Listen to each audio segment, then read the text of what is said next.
reserves cause expenses to exceed revenues. Christina, I think you said in 2013 and in 2015, revenues were greater than expenses. I said that exactly backwards. Okay, just want to be clear. Can you pull the microphone closer, Christina? Certainly.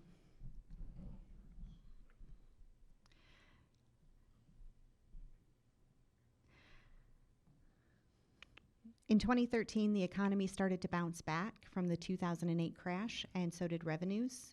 In addition, utility revenue rates were increased. I think that was the first time in a long time. From 2013 through 2019, the spending of hospital funds decreased the fund balance, and these funds have been fully expended. In 2014, there was an increase in fund balance due to the hauling of wastewater. In 2020 and 2021, the fund balance increased. A large part of the increase in each year is due to the 5/8 sales tax collected for the water treatment plant upgrades. These funds will be used in December of 2022, now that construction is complete, to buy down the debt. The two most important pieces of information to take away from the slide are that in 2013 and 2015, expenditures exceeded revenue, and if it wasn't for the hauling of wastewater in 2014, expenses would have exceeded revenues in that year as well. Fund balance for the years ended 2020 and 2021 increased significantly, but part of that increase will be used for debt service this year.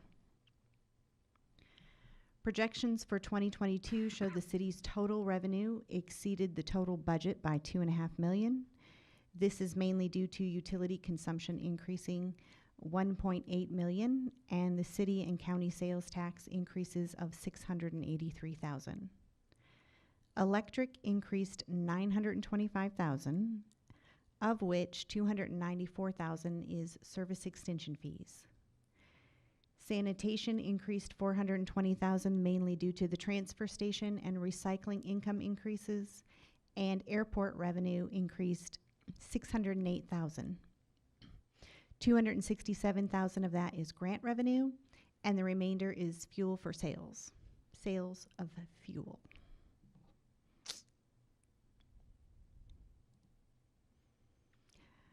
So far, 2022 has been a reasonable fiscal year with the exception of the supply chain issues. We project that we'll end the year within budget as revised.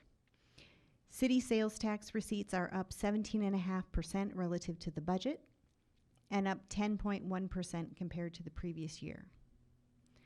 County sales tax is up 15.5% relative to budget and up 4% over prior year. In 2022, budget projections were low because staff anticipated a reduction in the proportionate share due to census changes that would be implemented in 2022. So far, we have not seen that.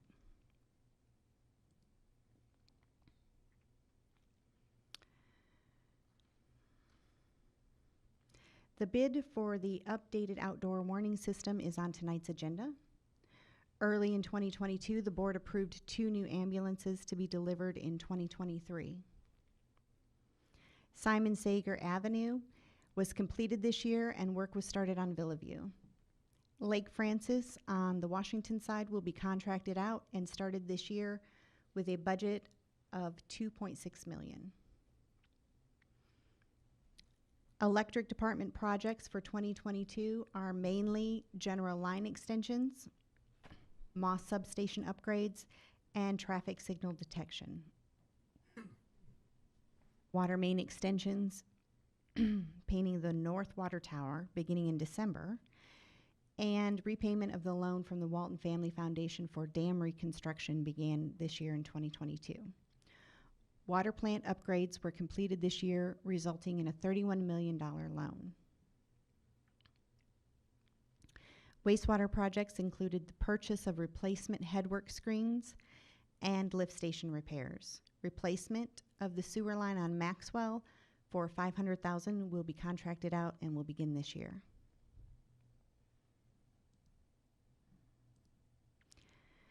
We project that we'll end the year with $37.3 in $1 million in legally unrestricted cash. Of this amount, $24.9 million is general fund. $12.4 million is enterprise funds. The city's policy for 90 days of operating cash requires a minimum of $18.7 million for 2022. General fund liabilities to be paid with unrestricted funds related to retirements and benefits exceed $14 million. This is mainly lot fee, retiree health care, and accrued sick and vacation payouts.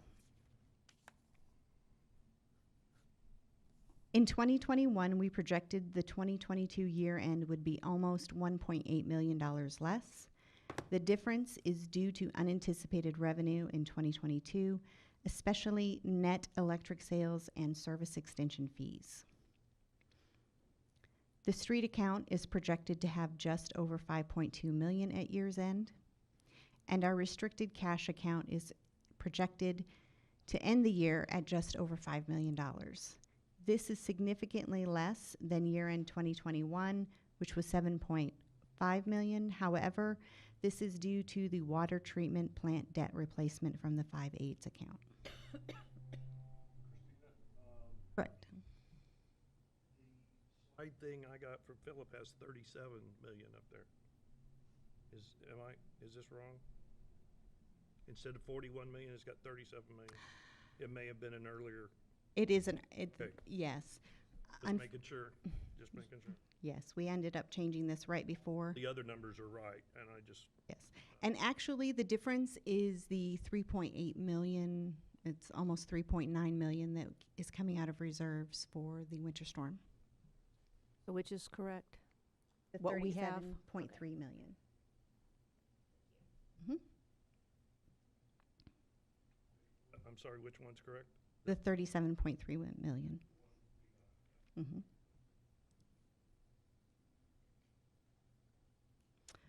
Okay, so restricted cash includes the public safety portion of the sales tax for 1.6 million, 3/8 cent sales tax of 2 million, depreciation funds of 1.2 million, and 5/8 cent sales tax of $100,000.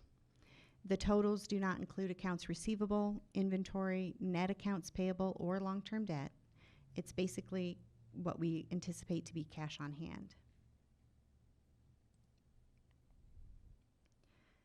Before we discuss the 2023 budget, I'd like to go over the process used in developing the proposed budget.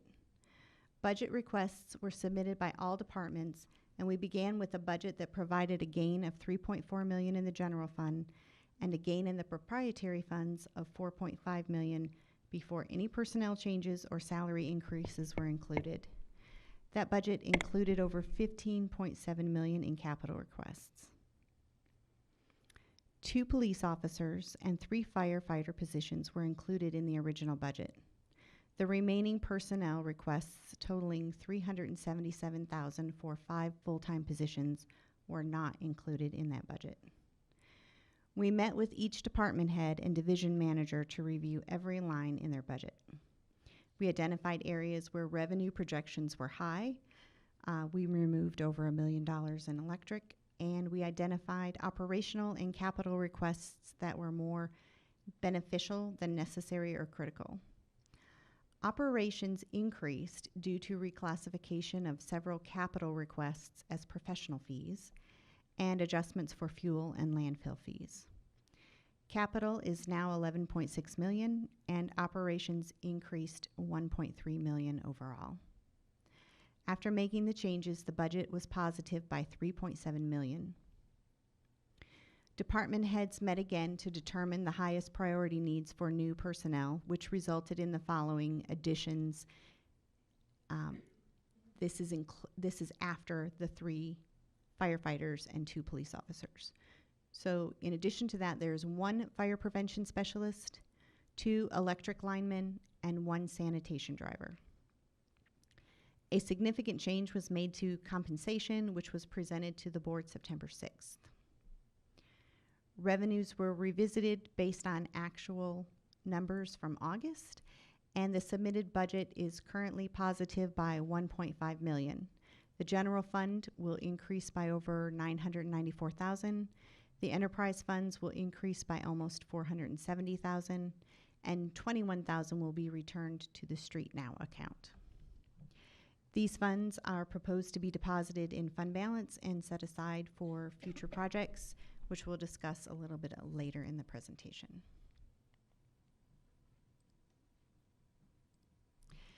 As proposed, the budget includes 9 additional personnel, an increase of 5% for all employees as a cost of living adjustment, and a new compensation plan for the city.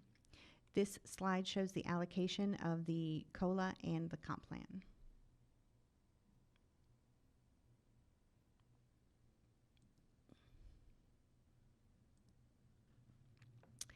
Here's the allocation of new positions and related salaries and wages.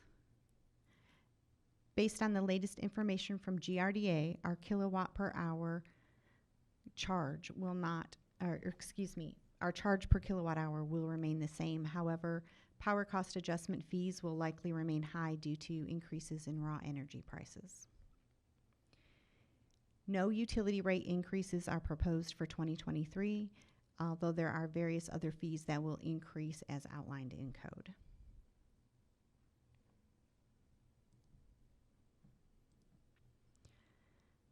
Regarding sales tax, we have maintained our conservative approach to projecting future revenues. Current receipts are up over 10%.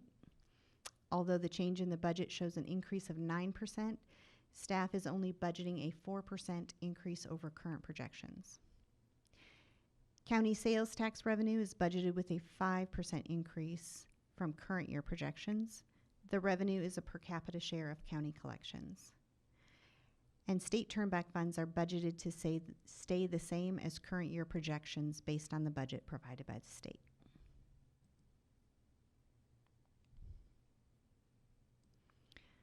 Projects to be funded out of reserves include the following. Streets has budgeted $1,058,000 for Sager Creek Drive, with $425,000 from reserves and the remainder from revenues collected in 2023. Streets also proposed using $69,000 from quality of life funds to provided by the 3/8 cents sales tax to match the grant for Progress Avenue side path.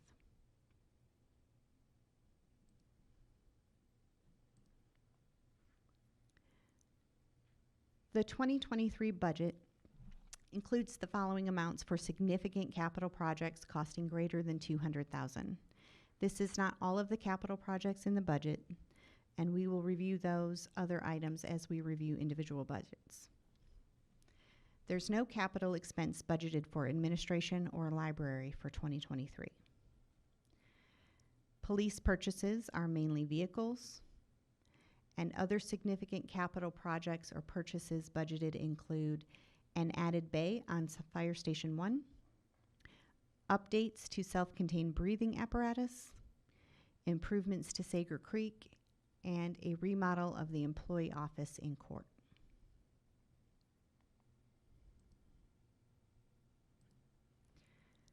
The 2023 budget includes the following amounts for significant capital projects for proprietary funds costing greater than $200,000.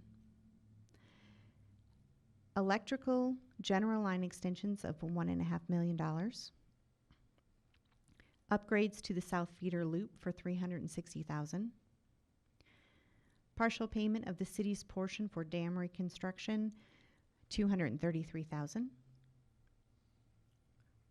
Water general line extensions of $225,000. AMI meter replacements of $225,000. Headworks improvements for $750,000.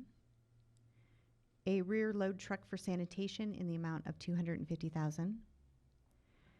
Grant matching funds for runway pavement rehabilitation and lights, and this amount is actually budgeted in case the state matching funds do not come through.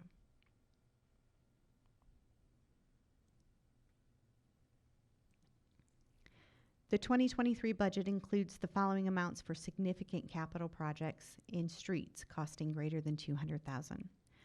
The contract price for Sager Creek Drive is $1,058,000. The matching grant to build a side path on Harvard Street in the amount of $255,000. And Tulsa Middle School drainage for $225,000.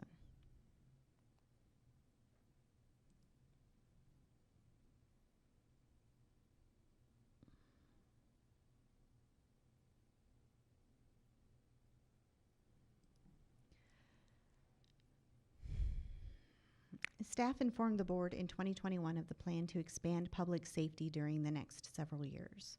In 2023, the police department proposes adding 1 new officer position and 1 new sergeant position. In addition to 3 new firefighters previously discussed, a fire prevention specialist is being proposed. Other positions being requested include 2 new lineman positions for electric, and sanitation is requesting 1 new driver. Christine, so what we have here is correct on everything. So there, I'm seeing some differences in the slides that are being presented here and what we're seeing, but you're saying that everything that we have, that we were sent today, is the most updated? Pardon? Everything that we were sent today is the most updated, because the slides are a little bit different. What's up here is an older version of the slides. Okay, Which you so we have- need to be paying attention to what we have, we're sent today. Yes, I apologize. Okay. Yes. Okay, I just want to make sure, because like ours doesn't say anything about administration department Yes, we will changes, get but there. that, okay, perfect. But we just reordered them. Okay, good, thank you. So, I don't think Earlier- there's, Earlier, when Christina's slide was, that she gave Chris, it was doing something very strange. It was shrinking, and she went back to an earlier version. Gotcha. And so that's what you're seeing, so we apologize for the slight Apologize. difference. What you have that I sent out yesterday is the correct version. Okay, I just wanted to reiterate that for anybody that may be watching as well, so, okay, thank you. I know it's a little confusing. I looked up and went, wait. But what I'm reading actually should match your slides. Okay, and it does seem to be that way.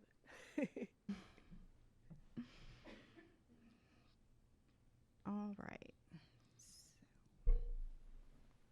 Proposed changes in existing positions include the following. Staff is proposing the HR manager be reclassified as an HR director. Parks would like to replace their cemetery groundskeeper with a sexton and assign 1 parks maintenance position to the cemetery as a technician. If approved, the purchasing personnel previously in the electric department who assist multiple departments with purchasing will become part of finance. Let's see. Electric is requesting the reclassification of a groundsman to a lineman. And staff will go into more detail regarding personnel changes when we review details of the budget.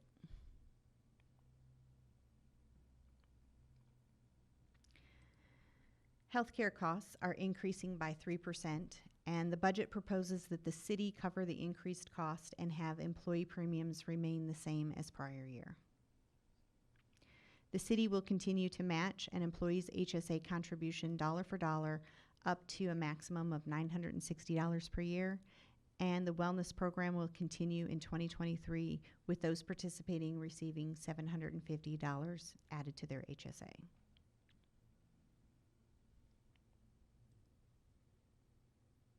How did they earn that, Christina? There's a point system, and so when you go to the gym, you earn points. When you go to the doctor, you earn points. You can attend informational meetings on health that also provide you points. So, I mean, it's not very difficult to get the points. And that would go into their health savings account. Correct. Thank you. And again, I believe these numbers are going to be just slightly off. But as the budget summary shows, we're projecting $73.3 million in revenue from taxes, utility charges, and charges for services, plus an additional $8.9 million from reserve funds for a total revenue amount of $82.2 million. We're budgeting for $80.7 million in expenses. The $1.5 million in additional revenues is proposed to be added to the city's fund balance. This amount will be split between The general fund, utility, and street reserves at approximately $994,000, $467,000, and $21,000 respectively. There are a number of future projects that this money should be set aside for, including a potential expansion to the Public Works building, a centralized warehouse, a new animal shelter, a recreation facility with ballparks. And some of these projects have been requested in each annual budget, but the cost is so great that they don't get funded. There's no specific plan currently on how to fund them. Staff met in 2022 to identify all of these large internal projects and prioritize the projects, and staff will soon propose to start earmarking a portion of the cash reserves for these projects. Also, it's important to note that each year the city is required to accumulate its prorated share of the long-term liability associated with lot fee. Currently, about 1.3 to 2.4 million is accrued annually as a liability to the general fund for our share of the state's funded retirement benefits. So this is not a cash transaction, and it does not affect the budget directly, but it is a liability that we will be required to pay out over time. In 2021, there is $8.7 million currently on the books.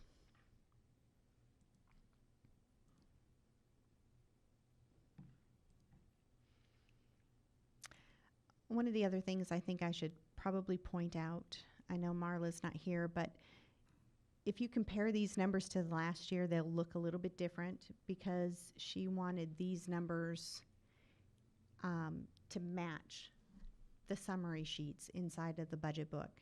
So we have moved power cost and fuel purchases into a cost of goods sold category. Christina, since you brought that up, then I have a question. The revenue that you've stated on the slide matches page 1, but the expenses are different. Depreciation. Then there's $6 million in depreciation. That's the difference. Okay. That's the difference. Yeah, that's the difference. Thank you. And it's an, if you look at that sheet that was up here just a second ago. Well, let's see. See, the 6 is negative on this. It's not. Gotcha. Okay. Okay. Got that. That's exactly the difference. Mm-hmm.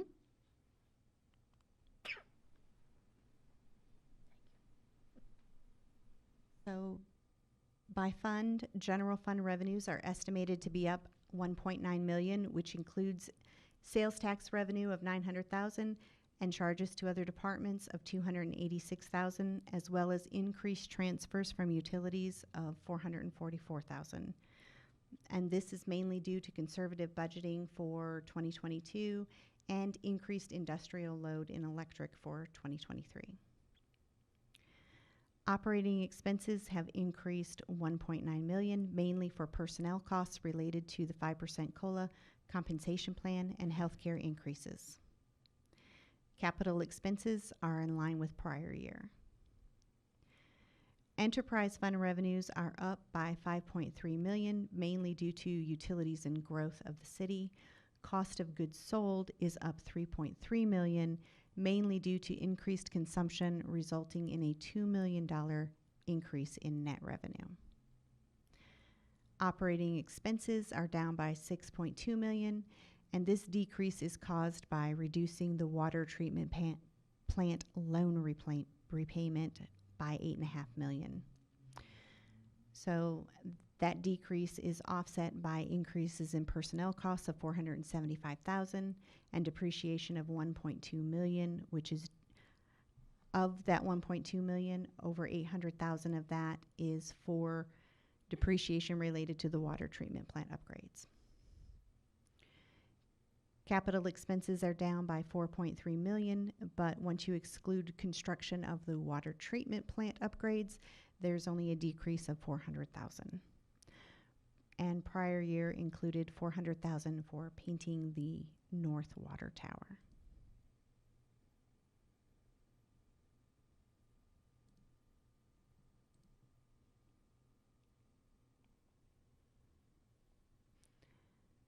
Special revenue fund for streets is down by 900,000 due to decreased grant money of almost 700,000.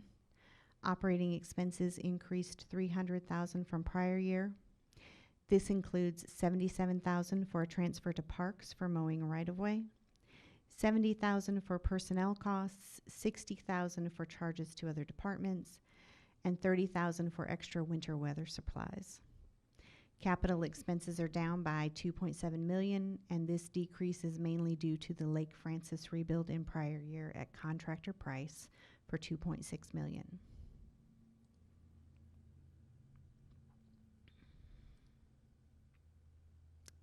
So this one will also look a little bit different than yours since it has a beginning, the beginning cash is incorrect. But the increase and decrease is correct.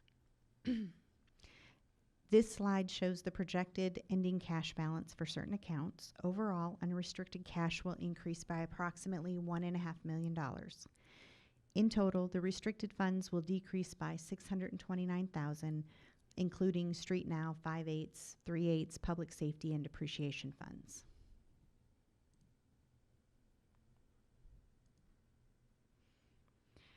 And the aggregate budget variances, operating revenues are increasing 9.7% or $4.2 million. Operating expenses are decreasing by 15.8%. However, it's kind of important that we look at each category for expense. So personnel is increasing 14.3%. This includes a 5% COLA, the proposed compensation plan, 9 new full-time positions, and 4 reclassifications. And this variance is the salaries plus benefits. Operations is increasing 16.6%. And this includes many incremental increases, but the largest ones include 1.2 million in depreciation expense, 286,000 in administrative fees, 275,000 for fuel across all funds, 215,000 for airport fuel purchases, and 125,000 for a grant writer. Capital is decreasing by 32.3%. Streets declined by 2.5 million, and the prior year included the Lake Francis rebuild for 2.6 million. Staff will go into more detail regarding acquisitions for 2023 when we review the details of the budget.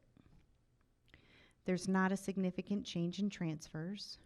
Recall transfers to the general fund, which are a % of net sales in each utility, are based on policy. Staff will reduce the water treatment plant debt as much as possible in 2022 before year end. The cost is estimated to be $12 million. Debt for the water treatment plant will be approximately $3.5 million in 2023.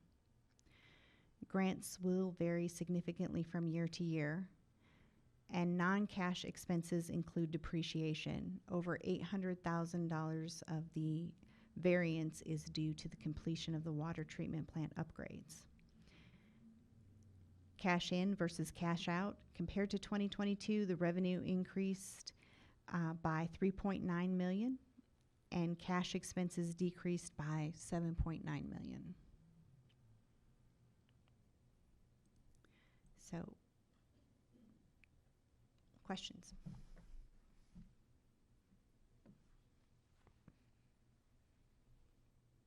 Directors, any questions for Christina at this point? No? I have one. Okay, David? Where did it go?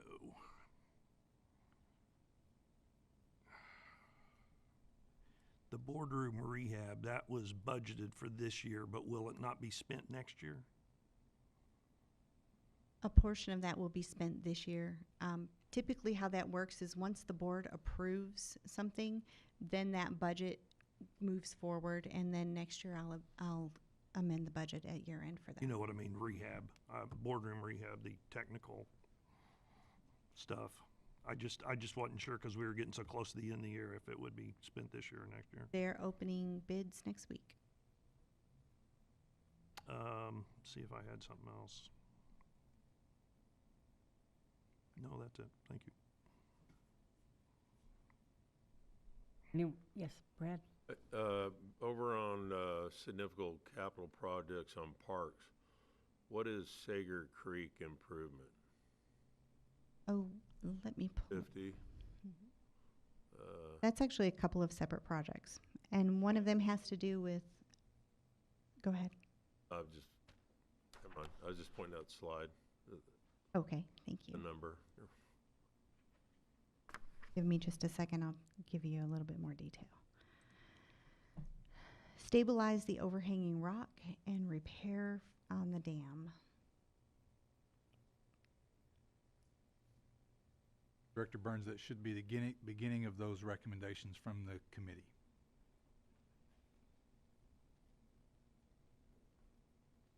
I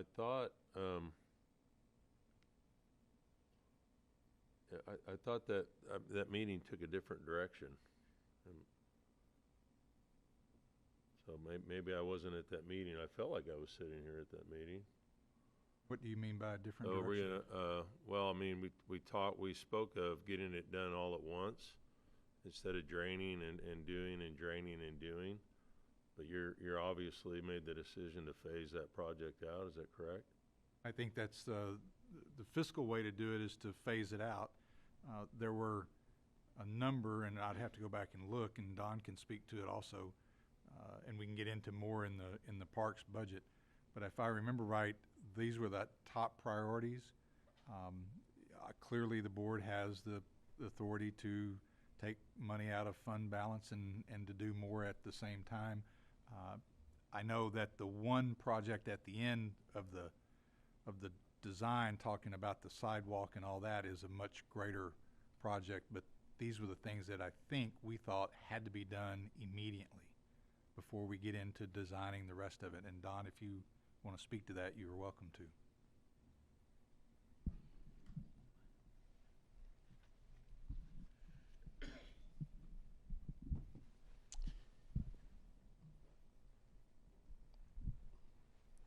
Yeah, Philip, Don Clark, Community Development Director. That's correct. So when we talked about it in the presentation, it was talked about doing the things that were structurally wrong first, and then we would have to bring in and do some public input as it relates to the design of the rest of it.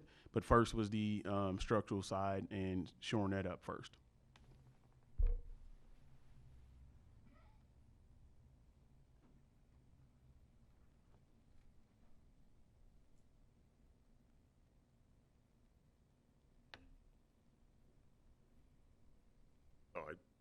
Why would I respond? That's what you're doing. But I still don't fathom. It's committees are interesting, aren't they?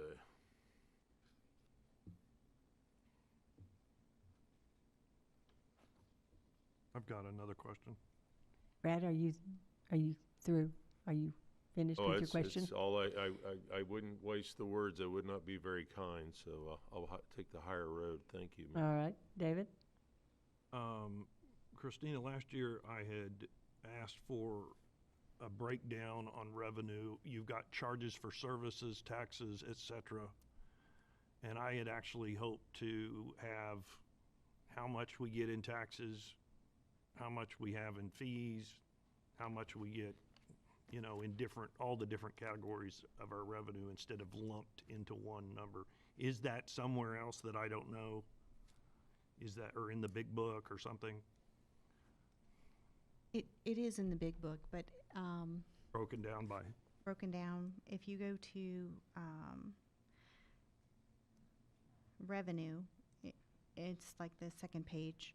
It tells you exactly how much is tax revenue, how much is other administrative revenue, police revenue, ambulance revenue. Director Allen? yes, sir. The second tab, the second green tab in your book is budget summary. It's in the big book. And I'm then not looking at the book. page I'm one, still- Okay, it's actually page 2, but it's listed as page 1 as major revenue, and it's got the pie chart. okay. with I've all not of it. even looked at the book yet, Okay. so. I understand. And then another question, on this let's see, where were we here? Near the end, the aggregate budget variances regarding personnel, it looked like from 20 to 21, it was 600,000. And then from last year to this year, it's about $1.6 million. And we're projecting nearly 3 million increase from this year to next year. Is there some reason? Is it just higher pay, or is it more personnel, or? I mean, I know some departments you listed are getting more, but not all. So last year, we implemented a step plan for the police department. Mm-hmm. So that was why it was a little bit bigger, plus it was a bigger raise. It was 5%. This year, we're adding significantly more personnel. We're having 9 new positions added, plus we're giving raises to a minimum of 5%. But we've basically are raising our minimum pay from $13.53 to $15.75. So it's a lot more pay. Okay. I have a question. Was that due to the study that we had done? Okay. Yes, it was. Mm-hmm. We still have to vote on that, correct? Correct. That will be brought, I believe. The COLA as well as or is the COLA part of the report, the consultant report we got, the pay report, whatever? Was that part of that? The COLA would be part of the budget, right? Okay. The 5%. And then the other portion is the rest of that, above that, is in the compensation plan. So it's, what we tried to do was to try to say, we've got 270 some odd, positions, and some of those are getting increased per the compensation plan. What are we gonna do with everybody else? And you say compensation plan, meaning the report The we study. got from Yes, the sir. consultant? Yes, sir. Yeah, okay. So we tried to say, let's put the compensation plan aside for a minute, and based on cost of living increases and everything going up, what would we do today as a cost of living adjustment? So 5%. So for someone in the compensation plan that says their pay needed to raise by 7%, well, 5% is going to be taken in the COLA, so the compensation plan is only going to adjust that by 2%. If the board decides to change the COLA and give everybody only a 3% raise, but you adopt the compensation plan, then this person's still going to get a 4% raise in the compensation plan on top of the 3% COLA. Does that make sense? Yeah, because you've already decided that job deserves 7% more. Yes, if you adopt the compensation plan, right? So it's Which we still have to actually vote on, right? Yes, Okay. we're planning on. I knew we'd been presented it, but I didn't think we'd actually vote on it. We've been trying to get all the information. You had asked for comparisons of benefits, and so we just got the last couple of that information just in the last week or two from one particular city that apparently didn't want to give it out. So we're planning at the next board meeting to bring that to you and show you the differences in benefits, show you the compensation plan, ask you to vote on that, and then, that number, that cost of that compensation plan could change theoretically depending on what you do with the COLA here, right? If you increase the COLA here, then the cost of the compensation plan will go down somewhat. If you reduce the COLA here, cost of the compensation plan will go up slightly. Does that make sense? Yep. Okay. Thank you.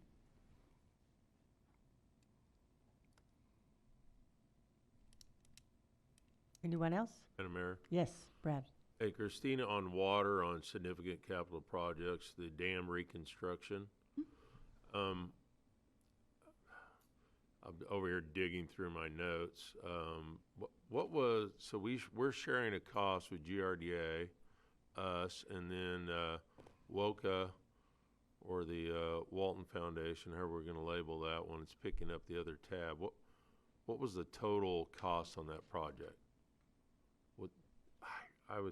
It started out, we were paying about a third. 700,000 was about a third. Yeah.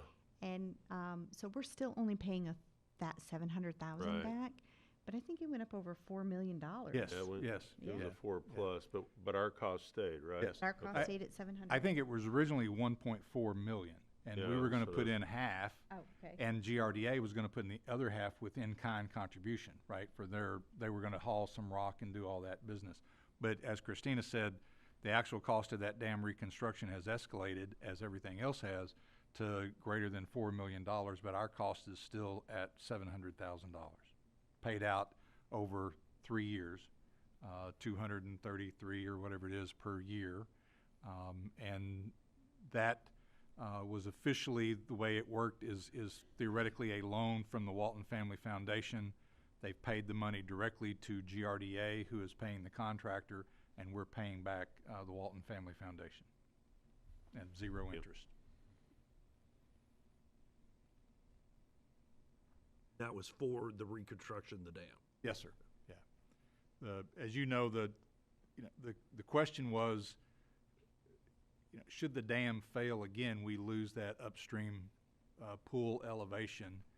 And so there were a couple of reasons, I think, to reconstruct the dam. One is to make sure its structural integrity, but also to stair step it so that if somebody does go over in a canoe or kayak, they don't get caught up in, Director Burns knows this, don't get caught up in the hydraulics. But from the city standpoint, it was really to make sure that the dam was structurally sound, because the stair stepping will do a much greater job of putting an embankment against that than having that vertical drop as it has today.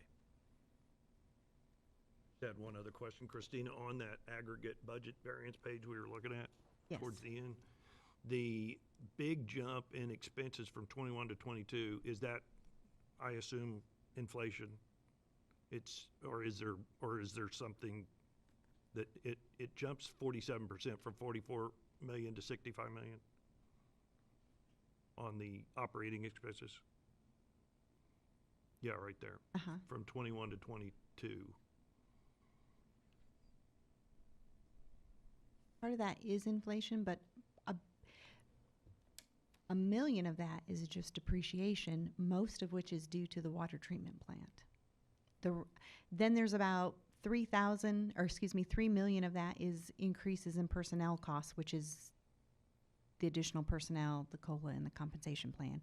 And healthcare increased a little bit. But your operations, that's really where the biggest, the bulk of that is your depreciation. I didn't know, I figured it had to have been, a big part was inflation. But why would we go backwards to 58 for next year? Do we just not expect as much? Okay, if you look at debt is decreasing $10 million. Oh, okay, And okay. really what that is I'm going to pay almost $12 million on that this year, but I'll only have $3.5 million to put on it next year. I got you. Christina, that's the debt for the water treatment plant. Correct. Yeah.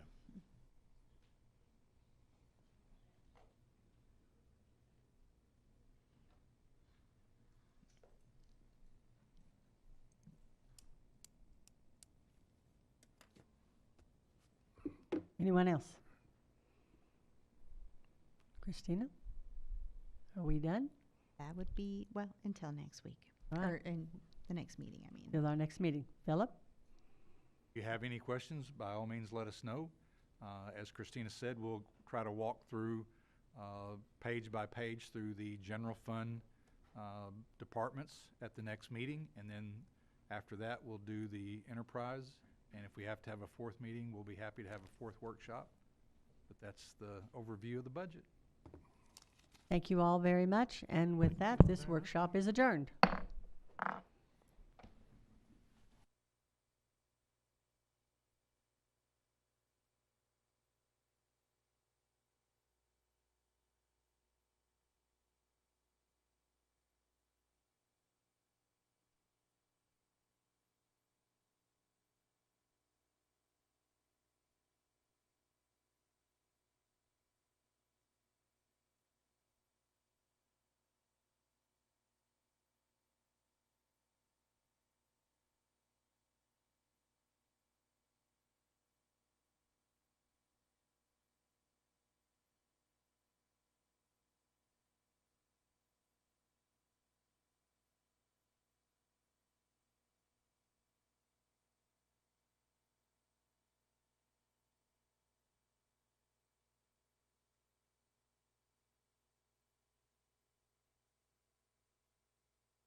Call to order the Siloam Springs Board of Directors meeting for October 4, 2022. Roll call. Sappington, Here. Smiley, Here. Burns, Here. Hunt, Here. Rissler, Here. Allen, Here. Carroll. Here. At this time, if you will please stand with me as Director Hunt leads us in a word of prayer. Please remain standing for the Pledge of Allegiance.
Thank you. You may be seated. And at this time, I would like to ask if anyone that has an electric or an electronic device would please silence that. And thank you. So at this time, we have public input. Is there anyone that would like to address the board on any item that is not on our regular agenda? If there is not, is there anyone that would like to address the board concerning an item that is on our consent agenda tonight? There being none, we will move on to our presentations. And first will be Lieutenant Brett Duncan, who is apparently going to take a different career path. So Chief Greiner, the floor is yours. Thank you, Mayor and Board. Jeremy Kreiner, Fire Chief. I'm honored tonight to be in front of you to recognize one of our members who has decided to retire after a long and distinguished career here in Siloam Springs. Brett Duncan joined our department in 2003. He's seen a lot of changes over the last 19 years, and later this month he will hand in his badge and give up this career here in Siloam Springs. And so I just wanted to take an opportunity to recognize that. There will be a formal retirement ceremony that we'll host later on this month, so we'll provide those details to the board later on as they become finalized. But this was our last opportunity to get him in front of you. And so, Brett, I just want to take a moment to issue you this certificate of appreciation, one of many to come. Over the last 19 years of dedicated service you've provided to our department, and we just thank you for that. Thank you, Chief.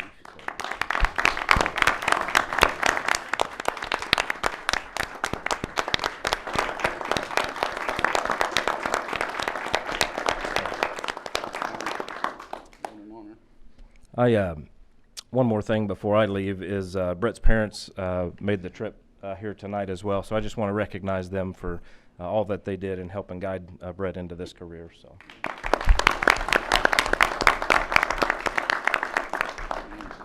And with that, I will hand the mic over to Lieutenant Duncan. I'll keep it short and sweet.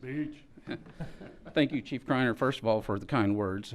City Council, Mayor, 19 years ago, I came into this fire department and applied for a job. And back then, Chief Jimmy Harris and Deputy Chief Gary Turner pulled me in the office and offered me a job.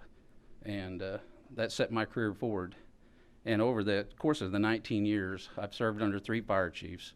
And I cannot say anything bad. I've had a great career at the Siloam Springs Fire Department. And I've had a lot of discussion with Chief Kreiner about the retirement. He's been a good friend, a counselor, and a mentor to me over this last several years. He's a great fire chief to serve under.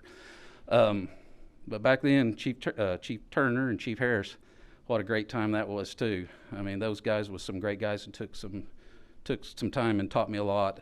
Over the years, I have served and learned from a lot of great people. Captain Burns, he's always going to be a captain to me, so Councilmember Burns, but he was a good mentor to me. I learned a lot from that guy right there, and I still use some of the things that he's taught me in the fire service today. So thank you, Captain Burns, for all that you did for me as I was coming up through my career. It meant a lot to me. I graduated high school with Mindy, so been a good friend. Been a friend of yours for a long time, Mayor. But making this decision was not an easy one to do. It took a lot of time. I talked to a lot of our command staff about it, and it was just a time in my life where I want to see where I'm at in 10 years. And with talking with Chief Kreiner, he's made it very clear to me that I'm always welcome in this fire department. I am part of the honor guard. If some of y'all may not know that we had an honor guard that we have just started, I will remain on the honor guard team, and so I'm still going to be able to contribute to the city of Siloam. I was born and raised in this city. I have never wanted to go to another fire department than this city, and I can leave here today as proud to be a member of the Siloam Springs Fire Department as I was when I joined 19 years ago. This is a great fire department, and I encourage, like our younger guys, I encourage them to stay here. Don't look anywhere else. Stay here and enjoy what the city of Siloam has to offer, what you all allow us to do our jobs, what you all allow Chief Kreiner to let us do our jobs. It means a lot to us. And so therefore, we're very grateful to you all, the city council members and the mayor, for backing the fire department on so much stuff. Anyway, that'll be it. Thank you all very much for 19 years. I will not be a stranger for this fire department. I will come, and I told them I'm still going to come and harass them all the time, cook for them and everything else, whatever I can do. I just still want to be a part of it. And this is my fire department family. These guys are my brothers. I mean, I trust them every night with my life here. They've got my back. They know I've got their back. And that means a lot, and that's on all 3 shifts. So like I said, I've made a lot of great friends here. I've got a tremendous amount of memories. I'm going out on good terms, and I'm happy. I'm happy to be a member of the Siloam Springs Fire Department, and I'll always consider myself part of this family. Thank you all. Thank you, Brett.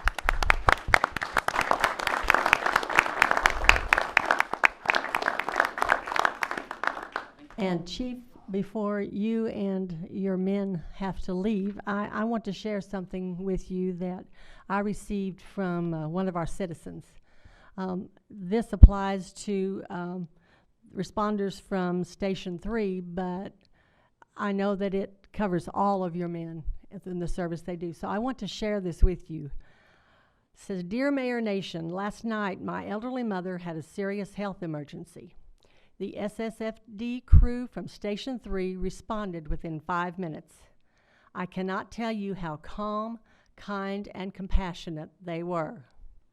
My mother was in a very embarrassing situation, and they were very thorough in their evaluation and treatment. They were so gracious and patient with her. Their professionalism during the entire incident was remarkable. The fire department and the Station 3 crew are to be commended for being such an asset to our community. I know that one of your goals is to provide more funding and equipment for the fire department. I wholeheartedly support this goal and value their service. We do not want to lose such qualified and dedicated professionals to any other city. Again, please extend my sincere appreciation to the Siloam Springs Fire Department from a very grateful family. Thank you all for your service."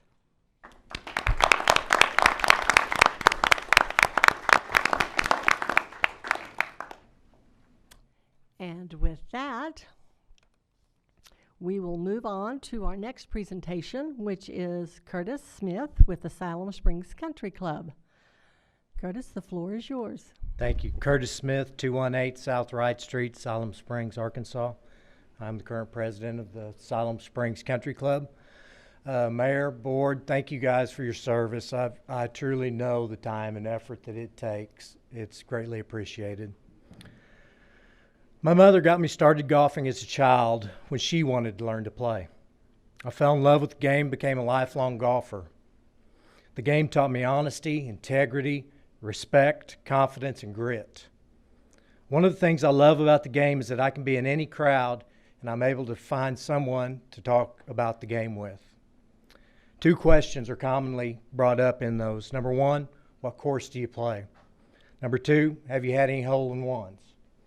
Now, up until a month ago, I could only say no to the hole-in-ones, but I had my first hole-in-one last month, so I could say yes to that.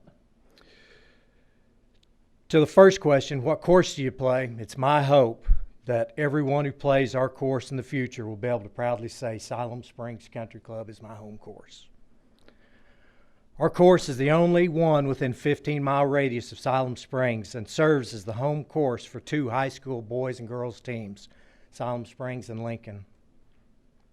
This year we hosted 4 high school tournaments and an annual fundraising tournament for the Siloam Springs golf team.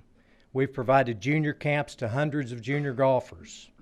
Our course is also utilized by the high school cross-country team to practice in the morning. On any typical day, you'll find a diverse group of couples, grandparents, parents, veterans, and persons with disabilities. Anyone can play golf. The club has held chamber events and charity fundraising tournaments. In the past, we have provided multi-week golf leagues in conjunction with the Siloam Springs Parks and Rec. In the past 2 years, we have completed a restoration of the headwaters of Sager Creek and are entering our 3rd year of a prairie restoration program. The results of this include improved downstream water quality and erosion containment. As a result of these efforts, we're working toward becoming the 3rd Audubon certified golf course in the state of Arkansas. Chenal in Little Rock and Burksdale in Bella Vista. Burksdale just got theirs in 2021.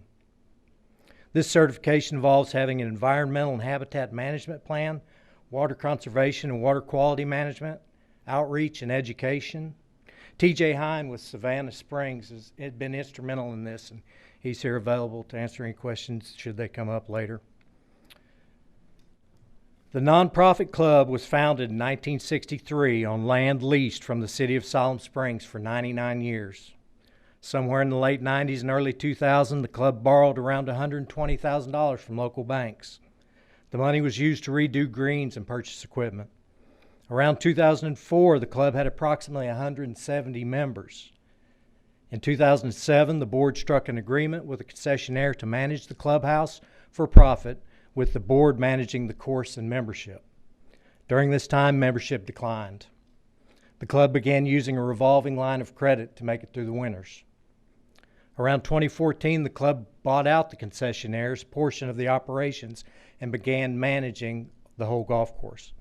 In 2018, the board cut staff to save money and began plans to maintain the course themselves using members for labor. The board also considered closing the course at this time.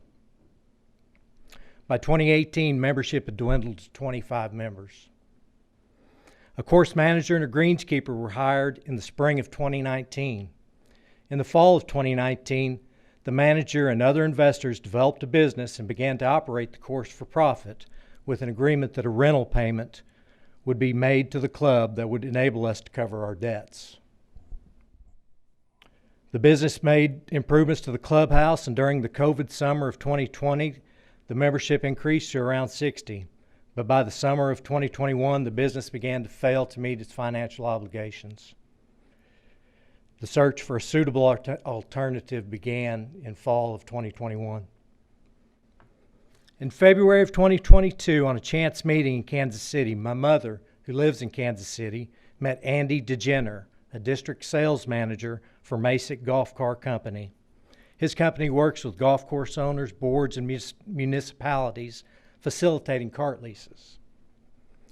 She visited with him about the challenges that the club was facing, and he thought he knew someone that might be interested in working with us, Maxim Golf and Brian Minnis. Brian Minnis is the founder and CEO of Maxim Golf Solutions. He has been in the golf business for 40 years and formerly served as the Chief Development Officer and CEO of Great Life Golf and Fitness, one of the top 10 golf ownership and management companies in the nation. Maxim Golf currently manages a network of 9 facilities throughout Missouri and Kansas, which include municipality-owned facilities as well as facilities that they own themselves. In June of this year, we had Brian and his team down to meet with our creditors and to analyze the golf course and surrounding area. The result of that analysis indicated the need for updating and repairing the current irrigation system, along with basic turf management equipment. Costs of those are estimated at $120,000. In July, Brian and I met with school officials, civic and community leaders. The results of those meetings indicated a concern for golf continuing in our community. Corporate leaders and employees voiced to me at that time that one of the first questions a new hire will have is, where do you play golf around here? Those business leaders are asking for the city to step up and take the lead and have voiced that they will follow. Maxim presented us with a plan that would revamp marketing, including a website with online tee times, promotion of the city, course information and programming, updated social media, email and promotional material.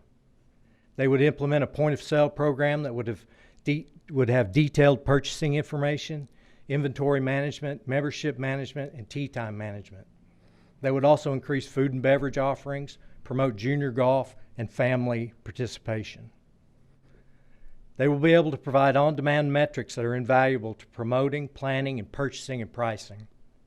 Maxim is positioned to bring new, out-of-the-area play to our community. Their membership and facility network stretches across Missouri, Kansas, Iowa, South Dakota, and Minnesota, and enables them to promote stay and play golf, specifically during the shoulder seasons of February, March, April, October, and November. Based on their experience and understanding of the golfing market, they believe they are projecting the club to be profitable or very close within a year. We're in dire straits and at the point of closing. We currently have a commitment from the Simmons Group in the amount of $30,000. I'm here to ask if the city is willing to match the $30,000 commitment from Simmons. This would be half of the funds needed and would be subject to club raising $60,000 through challenge grants and other donations. We believe that the community would follow the city's and Simmons' lead and help us meet our goal of $120,000. This $120,000 would include $70,000 for irrigation repair, $30,000 for equipment, and $20,000 to guarantee Maxim's managerial fees. Should we be profitable in the next year, these monies would be utilized as reserve.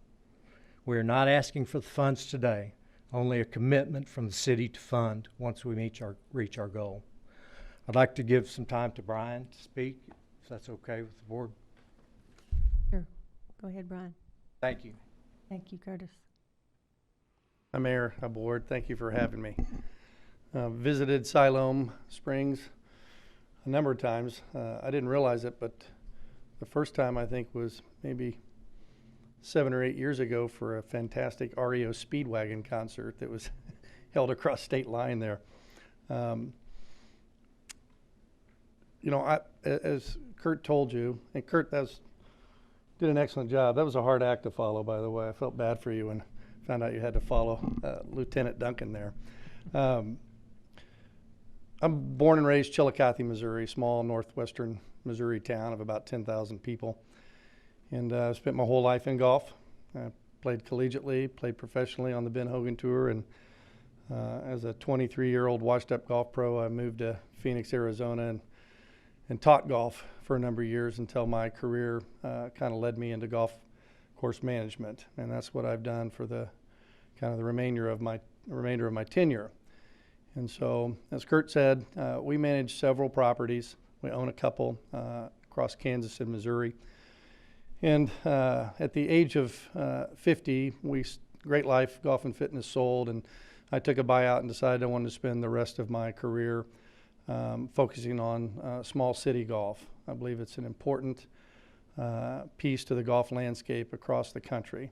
I know what golf has done for me personally, just as the same as what it has done for Kurt, as it's provided me an outlet to learn some of the most valuable lessons in life. I think that, of course I'm biased because I'm a golf pro, but maybe next to the Word of God, some of the most valuable lessons that can be taught are taught through the relationships and the game of golf. And so I bought several of their courses on my way out from my retirement from that company, and thought that I would do everything I can to kind of expand Maxim's reach in this particular market. And as Kurt said, through a chance meeting, we've got connected. I came and visited the property and visited the city.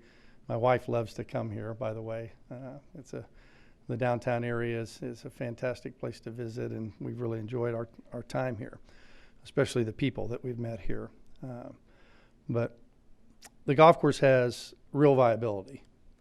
I know that it has struggled, and I've dealt with a lot of struggling properties over the years, and Siloam has not been immune to some of the struggles of golf. But I assure you that we have a lot of experience with properties just like this one, and we've been able to do some things. My dad taught me a long time ago, he says that good judgment comes from experience, and experience comes from bad judgment. And we've made just enough mistakes over the years to kind of figure out what makes golf work. And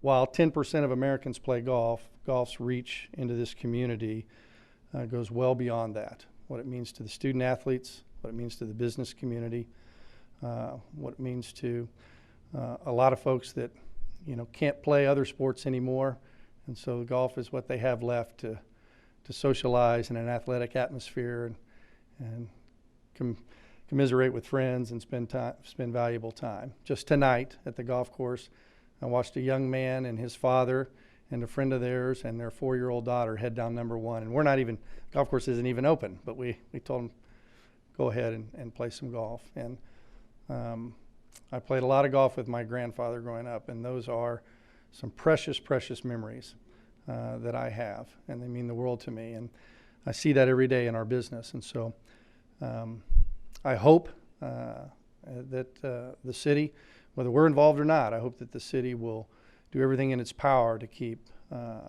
golf opportunity alive in Siloam Springs here in Northwest Arkansas. It's a place that it needs to be, and we'd be privileged to help if there's some way that we can. Thank you. Thank you, Brian. Thank you. Philip, do you have something? Thank you, Madam Mayor. So I was contacted by some business owners a couple of months ago asking to get together to see if there was a way to help the golf course. And one of those was by Simmons, who was willing to help fund the gap that is needed to get the golf course to a point where Maxim could take over. So I've had meetings with the chamber, with a number of business leaders in the community, with Curtis. The golf course land is owned by the city. It's got a 100-year lease to the country club, Siloam Springs Country Club, the nonprofit. I think there's 40 years left, maybe 45 years left on that lease. There's discussions about whether the city should take over the golf course, whether it should remain within the confines of the nonprofit. And so as we begin to discuss this and looking at the other business entities that were willing to potentially pony up some funds to close this gap, one of the first questions that was asked to me was, what's the city willing to do? And I thought, the mayor and I had a conversation. Director Sappington was aware of it because of being in the ward. Many of you have had conversations with individuals about the status of the golf course.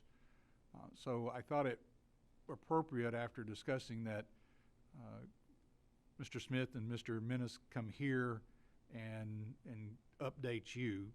But the idea is that was presented in this meeting with the business owners was if we could raise 50% of the $120,000 needed and then create that as a challenge grant to the other business owners, and to get 6 of them to put in $10,000 each, raising the $120,000, to set that aside for the irrigation improvements that are needed, the equipment for the mowing, and then Mr. Smith mentioned the $20,000, which is 6 months of the management fee for Menace Golf, which they would want guaranteed. That would close the gap, and based on the information that I've done looking into Maxim Golf, I believe Mr. Menace is the individual to be able, if anybody can make this golf course profitable and make it work, it's Maxim Golf. I believe they've done it in other cities. They have a plan. They have a marketing plan. They know everybody that's in the business. And if they can't make it work, I don't think this community will support golf. It's as simple as that. So I thought it appropriate for them to approach the board and see what the board is willing to do. I think you have, if the board is amenable, we can come back in a week with a resolution, basically what we've done before, where you did sort of a challenge grant on the kayak, the ADA fishing pier and kayak launch. And as was stated, it would be that if you're willing to match the Simmons grant, that you do it subject to the golf course raising the other 50% of that total, another $60,000 to make that work. So, Madam Mayor, I'm happy to answer any questions. I'm sure these two gentlemen are happy to answer any questions too. Thank you, Philip. So directors, comments or questions from you at this time? Madam Mayor, Yes, Carol. I come from a golfing family that has owned and managed golf courses. I guess my question to you is, what is the number one thing you feel that your company can provide for this particular golf course to make it successful? Well, Director Smiley, I think the number one thing we can provide is agronomic expertise. The golf course, I don't know if any of you have had a chance to visit the golf course recently, but the turf conditions are very poor. That can be a sign of a number of things. It can be a sign of a business operator who has some financial challenges in their operation, because it's expensive to operate a golf course successfully on the agronomic side. But we have a regional agronomist, Toby Burkhart, that works for me. All he does is visit our properties. He was here today. He was here yesterday, and he'll be here again tomorrow. We're already working on behalf of the property to try to assess it and to start its recovery process. But you might own a hamburger joint and have the best fries in the world, but if your hamburger's no good, you're probably not going to make it. And well, the golf course has had some nice updates to the clubhouse facility and some of those other things. People want to be able to play a golf course that's got good playable conditions. It's very important to the success. And so our agronomic prowess is something that's very, very important to us. And, I own 2 golf courses in central Missouri, but we manage another of other municipal properties. And so we're a caretaker. People that play golf do better when they in college and beyond, but there's plenty of statistical evidence that shows that that's true. Yeah. Is there a golf course in Arkansas that you own or manage? No, this would be the first one. That's the first time we've entered into the South, so to speak. I've got experience operating clubs all across the South and the Sun Belt from my previous career in the golf industry. But our regional agronomist, who I mentioned, Toby Burkhart, he lives in Branson, and so before I hired him, he was the superintendent at Top of the Rock, which is one of Johnny Morris's premier properties. And there's nobody that knows more about turf science than he does. And so we're excited. We have some other properties that have Bermuda grass fairways. This property has a mixture of bent grass and some Bermuda grass greens. That was an experiment. But we feel very confident that, kind of our operational background is strong in this area. As far as handling that particular piece of the business. Thank you.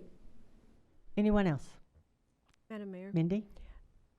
Couple of questions. One, I think is for Curtis, and that's just, I want to make sure I have my numbers down right. I'm hearing 120,000 total Yes, is ma'am. what you need, and I think you mentioned 70,000 for irrigation, Yes, ma'am. 20 for equipment, and 20 in maximum fees. Was that 30 for 30 equipment.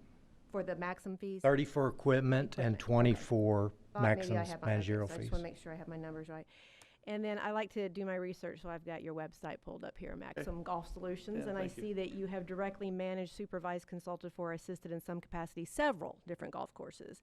Are there one or two of those that would be fairly similar to what you're looking for here? Well, there's a number of them, and that long list just indicates that I'm old and I've been around a long time in the golf That's business. okay, I'm with And I want to answer your question, but before I forget, Director Hunt, I do want to say thank you to Director Sappington, by the way. I sent an email to her about the golf course early on after we visited, because it's in your ward, and I appreciate the quick response. And I know it's not always easy to get a conversation started about golf, so thank you for doing that. So we have a property, one that I think is very similar is in Warsaw, Missouri. We manage a golf course called Shawnee Bend for the city of Warsaw. Of course, Warsaw is a much smaller community. There's only about 3,000 people, but it's heavily trafficked and visited because it's the city of Warsaw, if you're not familiar, sits both on Truman Lake, and it's kind of the mouthpiece part of the Lake of the Ozarks. And so they have a lot of tourist activity, and it gets a fair amount of traffic just because it's off of 65, which is kind of a thoroughfare down to the lake areas. And so, but it's a 9-hole property. It sits in a very confined area like this one. It has an excellent water source, and there's no water source better for a golf course than what we've found to be true at Siloam Springs. The water source is obviously almost without end, and the water quality is fantastic. It's also very cold water, which bent grass greens happen to really love and appreciate in the summertime. So that one would be close. We have a property that we currently manage in West Plains, Missouri, North Terra. It's got a very similar, believe it or not, kind of a rocky sub-base to it.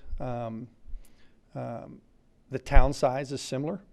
It's an 18-hole golf course, and so it's got a little bit more of a square footage challenge to managing it.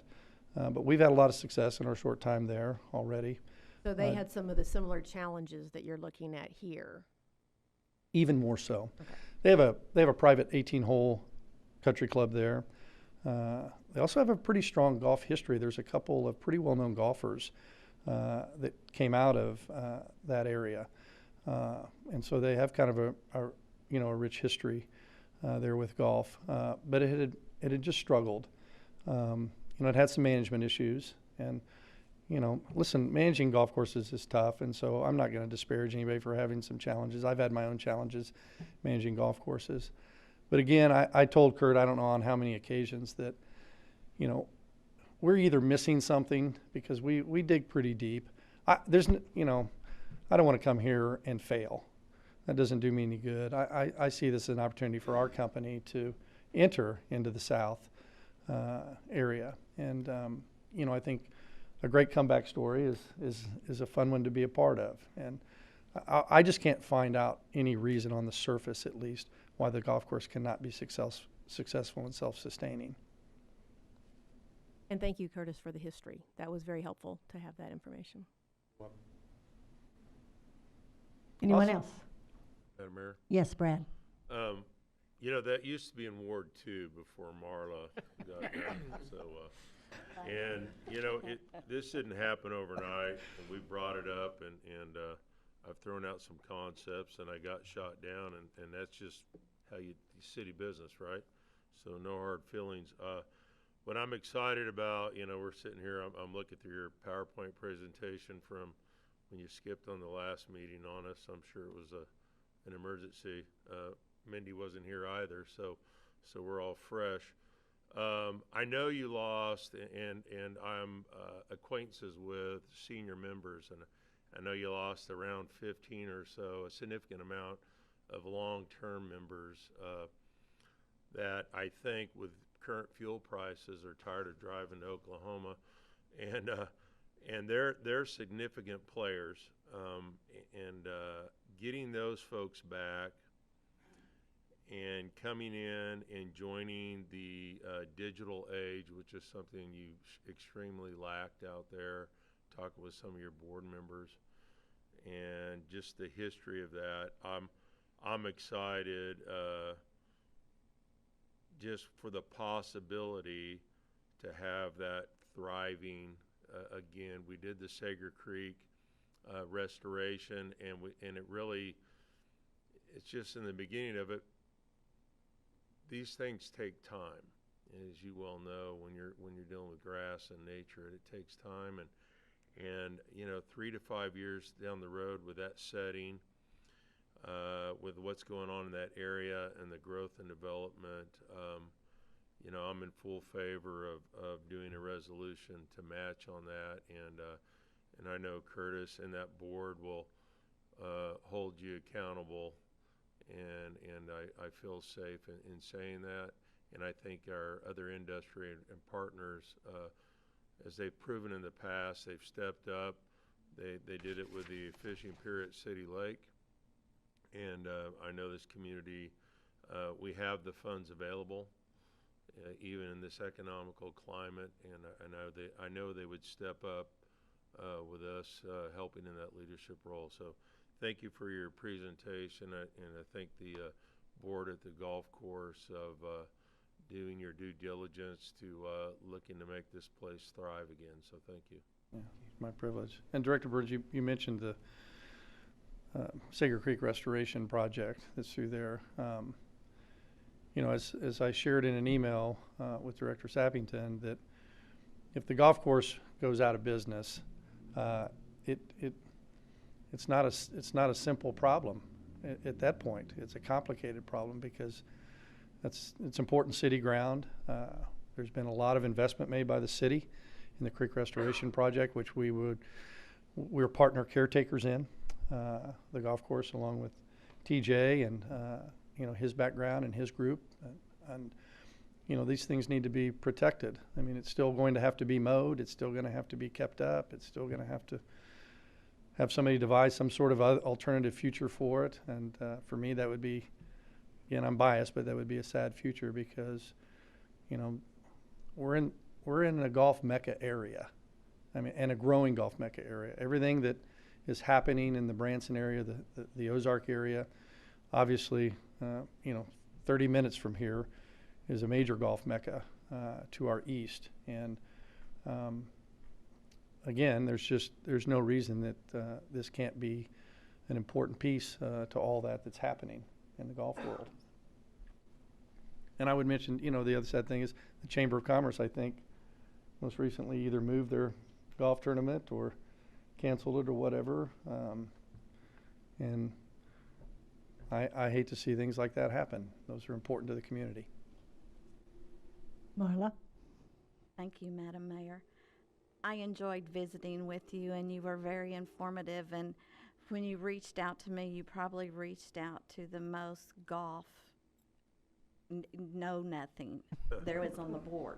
But because I was raised next door at the rodeo grounds, I know how important the golf course is because I've been here all my life, and I've always seen people at the golf course. My kids in high school were on the, golf team. They'd go out there with Coach Williams, and, it was just, like you said, it's more than just an activity. It's a learning experience. So I was able to understand from your perspective, and it helped me understand from my no knowledge the goodness that would come out of this. And I was skeptical at first, and I let you know that. I said, I don't know. And you hung in there, and I'm glad you brought this to the board. And Kurt, I'm thankful that you're out there. I think you really care. So I'm for this, and I think the city will step up and meet the rest. Thank you, Director Sappington. And I appreciate, again, your quick response. You mentioned learning experience, and TJ could speak to this much better than I can. But as we walked the restoration project last week, it's fantastic. I mean, I've had the privilege of being a part of a number of very well-known and prominent golf courses in my career, and every once in a while you'll see some cooperative projects that take place, on the golf courses. Certainly those that center around the protection and the preservation of nature and natural features that are found in the area. And we have plans that will be fulfilled to see school children come and learn about the native grasses and the history Sager Creek and where it begins, and the importance that it has to the community, the importance it has to the community's history. And so I'm excited about that as well. So the golf course, will reach beyond those that just play golf. I can see that will be a fun field trip day. We might try to get some of those kids to hit a golf ball before they leave, because we're always looking for new customers, so to speak. And then the relationship we have with the rodeo ground. Today we take care of a portion of the rodeo ground that's beyond the driving range portion that they share and allow for us to use. And so there's a lot of relationships that the golf course represents. Anyone else? Madam Mayor, Yes. Curtis, I appreciate acknowledging where we are, and I also see the desire you have to move forward. Something that I speak about often is how we transition is how we deal with transition determines success or failure. And I know we're in a post-pandemic situation, and I'd like to see us sock this thing in the jaw and let's get after it. So I'd be for seeing what we can do to make this thing operable and be a viable part of our community. And I don't know exactly how many, Brian, but I think in our 15-mile area we have close to 50,000 people. Well, I'm ignorant about a lot of things, and that's obviously one of them. I'm not calling you out on that's it. I'm just exciting saying news, though. we've got a deep pool. That's great. And we need to draw That's on. fantastic. Thank you. Thank you. Anyone else? If not, Philip, do you have the direction that you think you need to Yes, bring that I will, resolution? we'll put together a resolution. You have to understand the city's not in a position to make a grant, so we'll have to come up with an agreement whereby the money's, you're providing the money to the golf course in exchange for operating a golf course, and Jay and I will work to figure out how to, the scope of services agreement. I don't know if we'll have that completed in 2 weeks, but we'll definitely bring back a resolution, and if nothing else, authorizing the city administrator to enter into that agreement with the golf course. Thank you, sir. And Mr. Patterson, can I add one thing?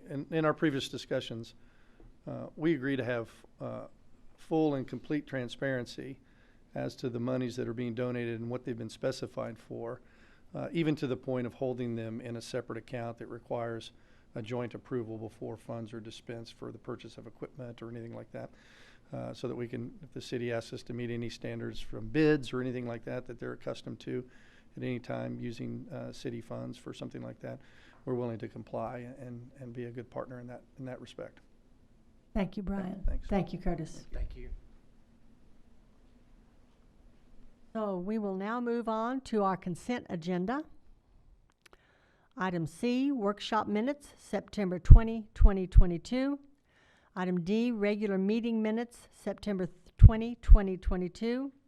E, 2022 surplus declaration. F, dedication of utility easements and right-of-way, 1700 block of Highway 412 East.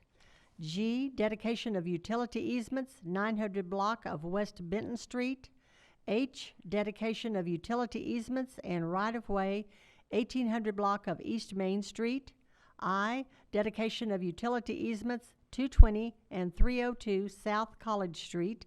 J, dedication of utility easements, 3095 North Mount Olive Street. K, dedication of utility easements. I'm sorry, I missed J, which is the dedication of utility easements, 21733 Carousel Drive. Item K then is dedication of utility easements through 3095 North Mount Olive Street. L, dedication of an emergency turnaround easement, 400 block of West Cattleman Lane. M, resolution 55-22, revised final plat development permit, Heritage Ranch Edition, Phase 3, 2200 block of North Carl Street. N, resolution 56-22, final plat development permit, Foxtail Edition, Phase 2, 2400 to 2600 block of East Kenwood Street. O, grant acceptance, Fire Department Staffing for Adequate Fire and Emergency Response Grant from the Department of Homeland Security in the amount of $1,171,666.32. And this is a 100% grant. It's not a matching grant. Directors, any item on the consent agenda that you would like to have removed for further discussion? Madam Mayor, Yes. I'd like to see E. E? Madam Mayor, Yes. could I get O? Yes, sir. Anyone else? If not, do I have a motion to approve the consent agenda as presented with items E and O removed? So moved? Second. We have a motion and a second. Roll call. Wiley, Yes. Birds, Yes? Hudd, Yes. Rissler, Yes. Allen, Yes. Carroll, Yes. Sappington. Yes. Motion is approved. Item E is the 2022 surplus declaration. Director Rissler. I was contacted by a local online auctioneer, and he had a couple of questions of, we're not required to go out for bid. I did contact the city and find out we are not required to go out for bid, but in 2020 we contacted 3 auctioneer companies, and he wanted to know how come we didn't do a recent one, and he also wanted to know how it was decided that those 3 were selected, and then he also wanted to know how does he get on the list. And I think one of the things when he brought it to my attention is I want to make sure that we're fair to all our citizens and all our businesses, because even if it's at 10% and we make $60,000 and it's $6,000 profit for them, for a small business that can be a lot of money. And so I just want to see that we're fair on that process, that we include all local businesses and all citizens that could potentially do the work. So, Madam Mayor, Yes. I'd like to point out that the September 11th, 2020 date is inaccurate. It was actually January 28th of this year that I sent out for a request for quotes. oh, it was sent out because that wasn't in the email I got. Yes. And if you have someone that wants to be added to the list, all they need to do is let me know. And the way I found the auctioneers, I just looked online and looked in the yellow pages and tried to find those that were most local to Siloam. The only one who responded was Dwayne Craig. Dwayne has done an excellent job for us in the past. He has top-notch clientele. He draws a huge crowd. It's put out all over the U.S. We, as you probably saw, we had people bidding from Florida, New York, Texas, and the last auction we had, in the last, I think, 30 minutes, the bidding went up $15,000. So that's how I did this. But if you have a name, I'd be happy to include them next year. Okay. And I wasn't saying anything about who we selected. I know they're a well-known company. So when you say you put it out for bid, did you put it in the paper or did you No, I just? requested quotes. Okay. So do we have a service that we have where people can sign up for RFPs and RFQs and? So we don't, the requirements for quotes is that we get 3 written quotes. Mhm. If we have individuals locally that we know of, we will be happy to get more than 3 written quotes. But as Renee stated, in a case like this, we're trying to find local vendors, and are we going to always get every one of them? Possibly not. The idea is to get 3 written quotes so we get the best quote. There's no service, no listserv or anything where we put the request for quotes out there. That's different than the bids. The bids, obviously, we have to publish, we have to do all that. But as you and I have had discussions in the past, regarding certain services that if there's a local vendor that wants to be included in those quotes, we'll be happy to do that. If that means we have to get 4 or 5, we're happy to do that.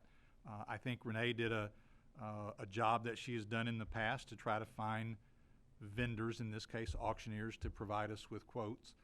I think we used to get more when we were doing a live in-person auction on the city grounds.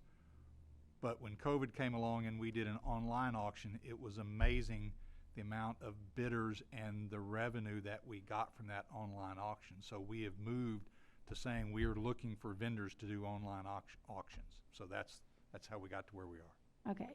And I do want to know, I was not criticizing Renee's work because I know it's the process of the city and she was doing what we normally do as our process.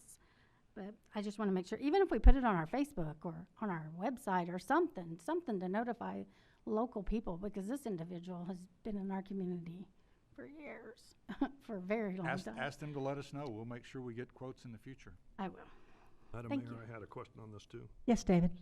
I'm curious, do all the departments review this to make sure there's not something they don't need that another department's given up? Yes, sir. Okay, good. Several times. Pardon? Several times. I just see so many desks, you know, and a desk is a desk, it's a desk. You can wear out chairs, I fully grasp that, but I just am surprised how many desks we have, and have we been buying new desks and we don't need these desks? Why I think would these are old desks from long time ago that have been in storage. Oh, okay. And they're kind of falling apart. Pardon? They're falling apart. I didn't know. A lot of them.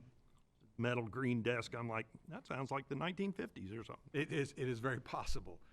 Director Allen, one of the things that we always try to do is to get the list and push it back out to all the department heads and the division managers and make sure that they go through it and tell us that they've gone through it to make sure that there's nothing on that list. Because when I first got here, there were times, well, I wished I'd have known that was in the auction. Oh, yeah, now it's too late, right? 6 months later, they need. That's exactly right. Yeah, Okay. yeah.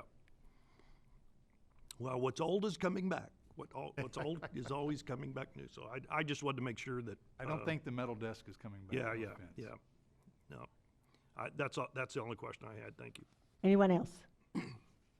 If not, do I have a motion to approve item E for the surplus declaration? So moved? Second. We have a motion and a second. Roll call. Hang on, I've lost my thing. Oh, there it is. Burns, Yes. Hunt, Yes. Whistler, Yes. Allen, Yes. Carroll, Yes. Sappington, Yes. Smiley. Yes. Motion is approved. Next is item O for the grant acceptance. Director Burns? Madam Mayor, I just felt it was important that we recognize Chief Kreiner and the firehouse for getting a significant grant. They're not easy to do, and apparently somebody has some writing skills and has spent an exorbitant amount of time making these applications. Staffing at that firehouse in the city of Siloam Springs, long before I was there, was always an issue, and I'm excited at the staffing levels that we're providing to the citizens. It's invaluable, and I thought, you know, when we get a grant of this number that's over $1 million, that we should recognize that off the consent agenda. So that is what I am doing. I don't expect free chocolate milk at the pancake breakfast Saturday morning, but chocolate milk would be nice as an example. But anyway, I just thank Kreiner for getting that and continue to grow the firehouse. Thank you. Madam Mayor, I've also Yes. got a question. Yes, David. Chief, can you, where is Chief? I've got a question. I got a little confused on the number of staffers, and just for the public, I also wanted to congratulate you for applying to the federal government to get a huge almost $1.2 million non-matching grant. That's free money coming back to the city from the federal government, which is fantastic. from the Department of Homeland Security, actually.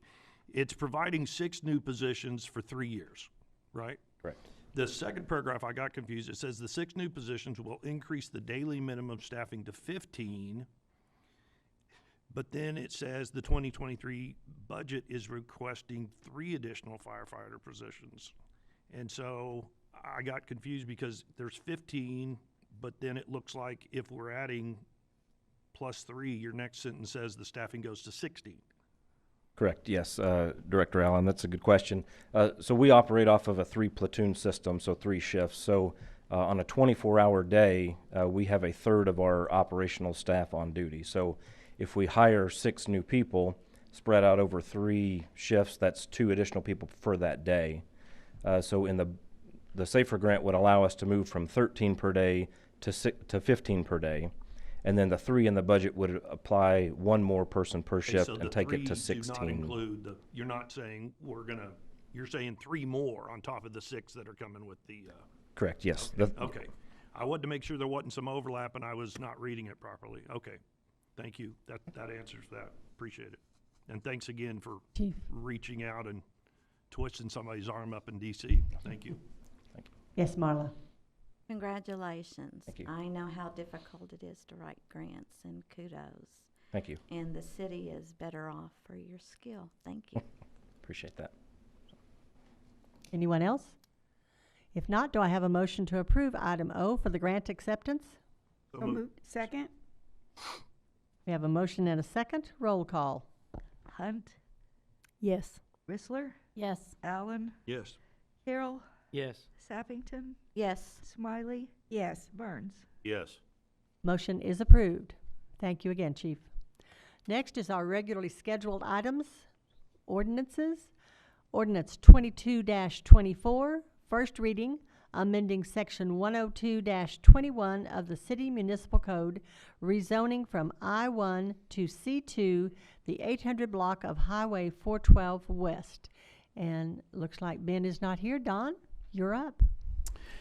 Yes, ma'am. Thank you, Board, Mayor, Don Clark, Community Development Director. Typically, this is the Ben Road Show, but I wanted to come up and introduce to you our new planner, Megan Thomas, who will take over this portion of the meeting and present these items to you. She's done this once already at the Planning Commission, so she's going to pick up the mantle and carry from here. So it will no longer just be the Ben Road Show. It would also be the Rhodes and Thomas Show. Thank you. Thank you, Don. Megan? Thank you, Madam Mayor and the board. So this is a rezoning request for Lot 1 of the Siloam Warehouse Addition. This is located at the 800 block of Highway 412 West. The request is to rezone Lot 1 of the Siloam Warehouse Addition from I-1 Industrial to C2 Roadway Commercial. You can see from this general area map on your screen that this property is primarily surrounded by commercial retail uses. This is the site plan for the property.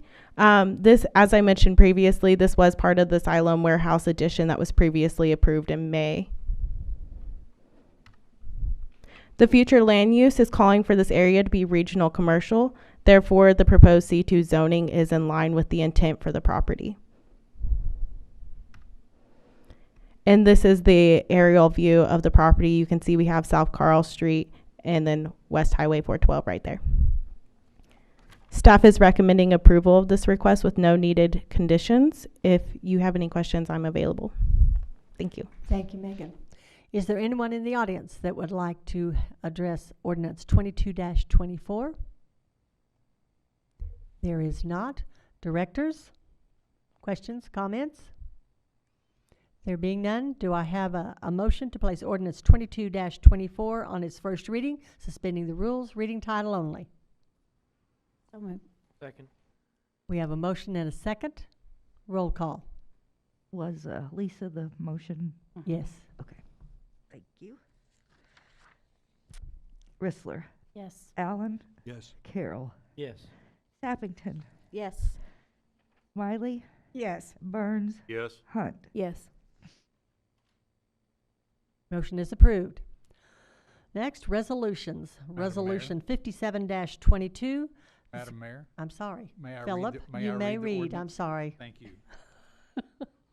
Ordinance number 22-24, an ordinance amending section 102-21 of the Siloam Springs Municipal Code, City Zoning Map, rezoning from I-1 to C2 property located at 650 Highway 412 West. Thank you. Now we will move on to resolutions. Resolution 57-22, significant development permit for the 1800 block of East Main Street, East Cornerstone Plaza. Megan? Thank you, Madam Mayor.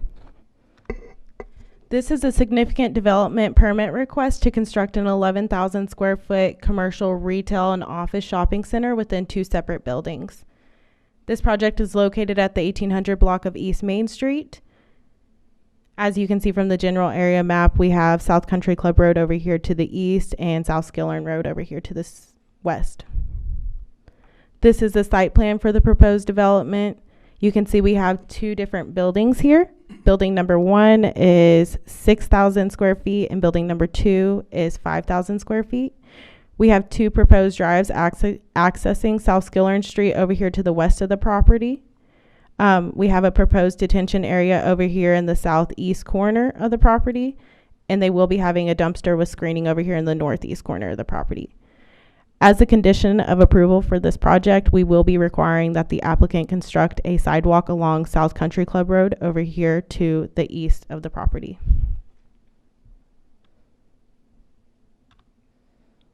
There is an associated lot consolidation request with this project. This is the survey for that lot consolidation. As a condition of approval, this will have to be filed prior to building permit issuance. This is the site overlay view of the property. You can see that we have a residential house that is zoned C2 over here in the northeast corner. On the west side and the east side, we have commercial abutting. This is the landscape plan for the project. We have trees lining all sides of the project, as well as landscaped islands over here in the parking lot area. And they will be preserving some of the existing tree line that's located over here in the north side of it. This preservation of trees will grant a parking credit of 8 parking spaces. However, the applicant is only requesting credit for 3 parking spaces. This is what the proposed building number 1 will look like. Building number 2 will be similar in design, just with less windows. And this is the aerial view of the site. Staff is recommending approval of this request with 4 needed conditions. Condition number 1 is a photometric plan shall be provided prior to building permit issuance.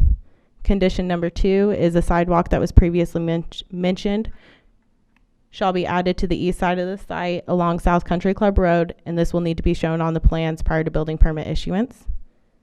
There are still some concerns on the parking island to the northwest of the parking lot. I'll go ahead and circle that so you guys can see it.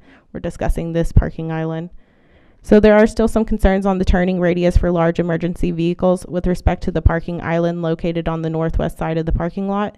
This will need to be studied and verified to work prior to building permit issuance.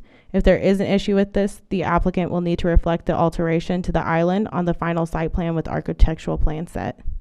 And the final condition is the applicant shall file the associated lot consolidation that was previously mentioned prior to building permit issuance. Staff is available for any questions that you may have. Thank you. Thank you. Is there anyone in the audience that would like to address Resolution 57-22? If there is not, directors, comments or questions? Madam Mayor, Yes, Mindy. do you mind putting it back to the photograph, putting the slide back to the photograph? So I think I understood you to say that you're going to try to preserve most of those trees that are shown in the, right. You're going to try to preserve most of those trees? So on this landscape plan, you can see how many trees. So they're preserving these trees right here are part of the preservation. And then I think 3 of these trees right here are part of the preservation. Okay. So we have 3 in the north that are being preserved and 2 over there to the northeast. And So- you can see these are pretty large trees. Okay. So I think those three in the north will probably serve as a fairly natural buffer between there and the single-family homes to the north of there. But I am a little concerned about a buffer around the other single-family home there on the east side, the one home that you see in the picture right there. I know this you're one? going to have a barrier behind the dumpster, but will there be much other barrier? Yeah, so in addition to the trees that they're preserving there, they are going to have a chain link fence that will have mesh covering over it. Okay. I believe it's called high density polyphenia. Is that what it is? And privacy. That was my concern. I would like to see the developer put some sort of screen just to sort of protect the house there. Yeah, absolutely. Okay, thank you. Madam Mayor. Yes, Brad. So I've got two things, and we've talked about this before on Highway 16. So, and I know, I believe Marla might actually be with me on this one. So, correct me whenever you want. So my concern is on East Main. As we approach Country Club, we choked the road down again. So we spoke about widening that road all the way to Lincoln Street and putting a turn lane in. This gives cause to that. And then second, off Skillner Street, going to the school, we need that crosswalk in place. I believe both things need to be done, either during the construction or before this thing becomes operational, as we increase that traffic load, and to provide safety for the kids crossing as we load East Main up. So.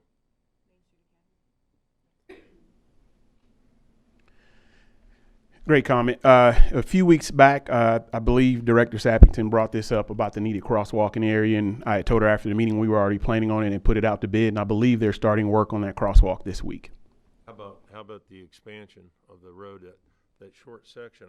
And that's not much. It's not made it to our, I know it's not on our master plan, but when these projects pop up, that's an in-house.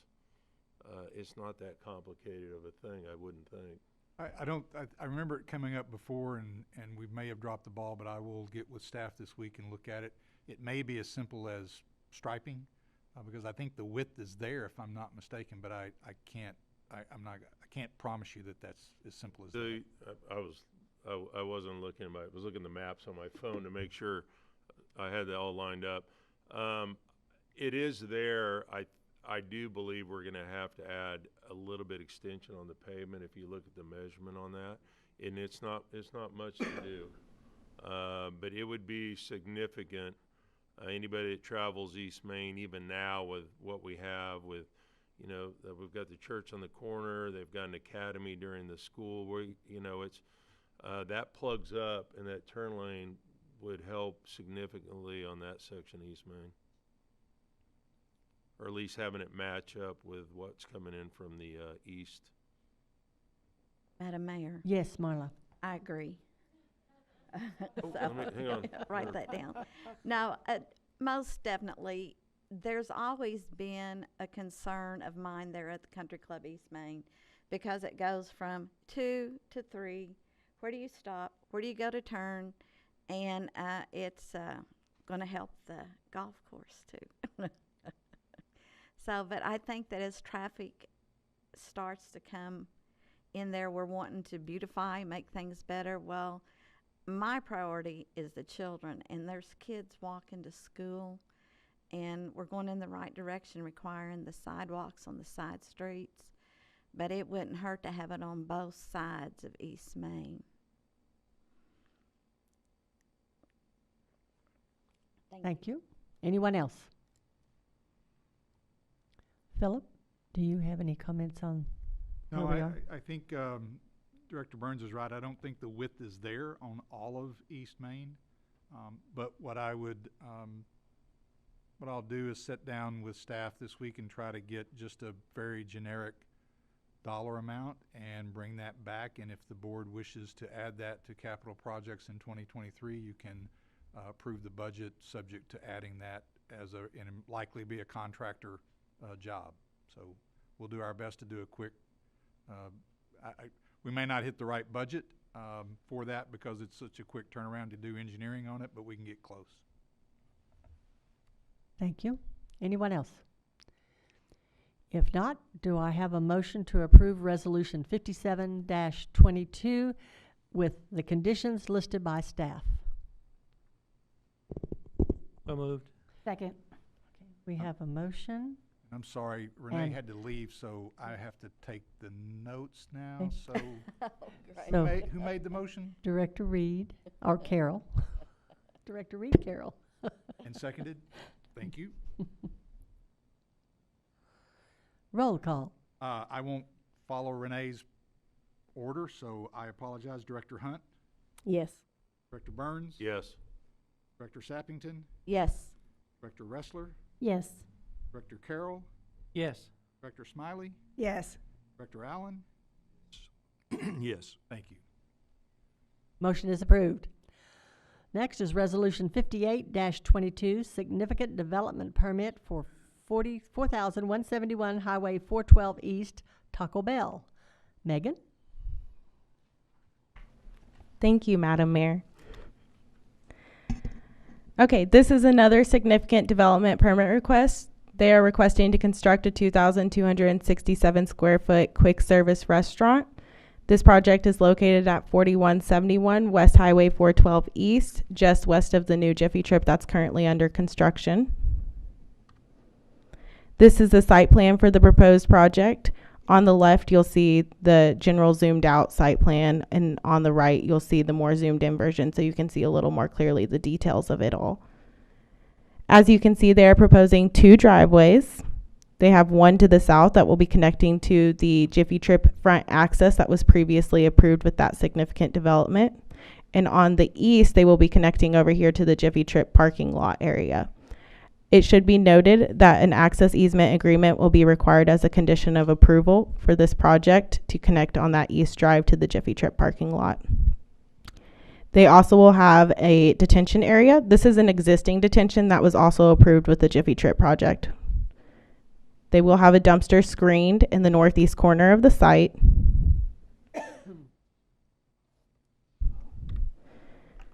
This is the site overlay view. It is a slightly older photo, but the site is currently undeveloped. This is the landscape plan for the project. There will be trees along all the sides. It should be noted this is kind of an outdated plan. I apologize. There are 5 trees proposed for this west line over here that are not shown on this plan that you see. They will have trees along all sides of the lot. They will also have landscaped islands throughout the parking lot, as well as drive-through landscaping along here.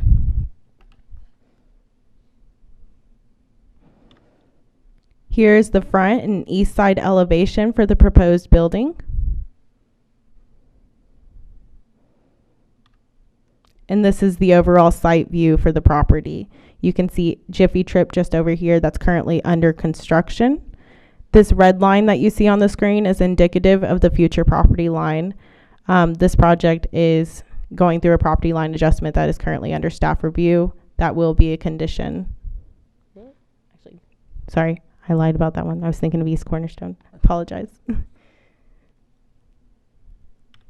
Staff is recommending approval of this request with one needed condition. The applicant shall acquire a cross-access easement to allow access between Lot 1 and 2 of the Rosewood Curve Addition prior to building permit issuance. Staff is available if you have any questions. Thank you. Thank you. Is there anyone in the audience that would like to address Resolution 58-22 for Taco Bell? There is not. Directors? Madam Mayor? Yes, Carol. I do have one question, and I don't think I brought it up when Jiffy Trip was brought up, but when you exit, can you turn right and left? Can you go either way? Are you let me go back to the site plan here. In this area here?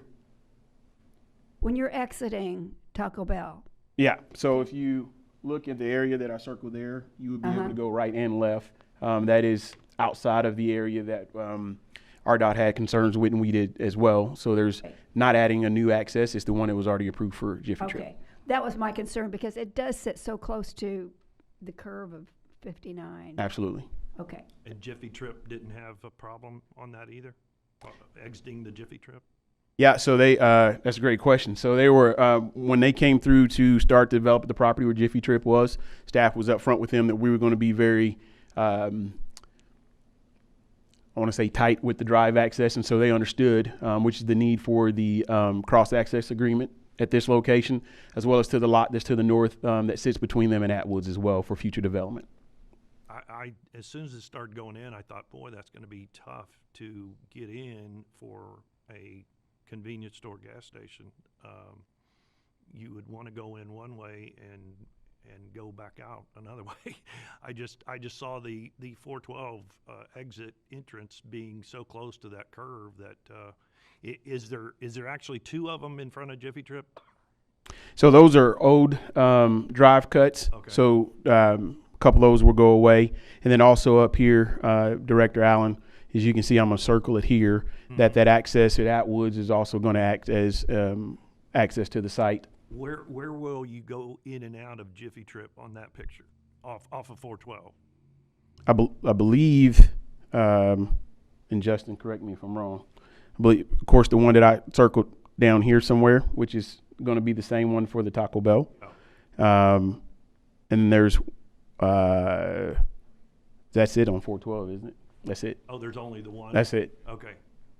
So you'd turn in to go to Taco Bell to go to also to Jiffy Trip? Yes, sir. Okay. So Jiffy Trip doesn't have an entrance off of 412? It's the same one. It'll be shared use. That's the need for the access there's just agreement. that one. Okay. Yes, ma'am. Boy, if it had been closer, I could have seen wrecks. major wrecks. Yeah. Yeah, and that was a concern. I can't remember the term for the queue up lane coming off 59, but that was a concern because you have traffic queuing up to get on 412, so we wanted to make sure there was a good line of sight distance between those drives. Okay, here's a question. I remember when we got a second Subway, it was real controversial. Does the one Taco Bell know that the other Taco Bell's coming into town? That's, going to be talked about. Oh, okay. All right. Yeah, I thought it was. Okay.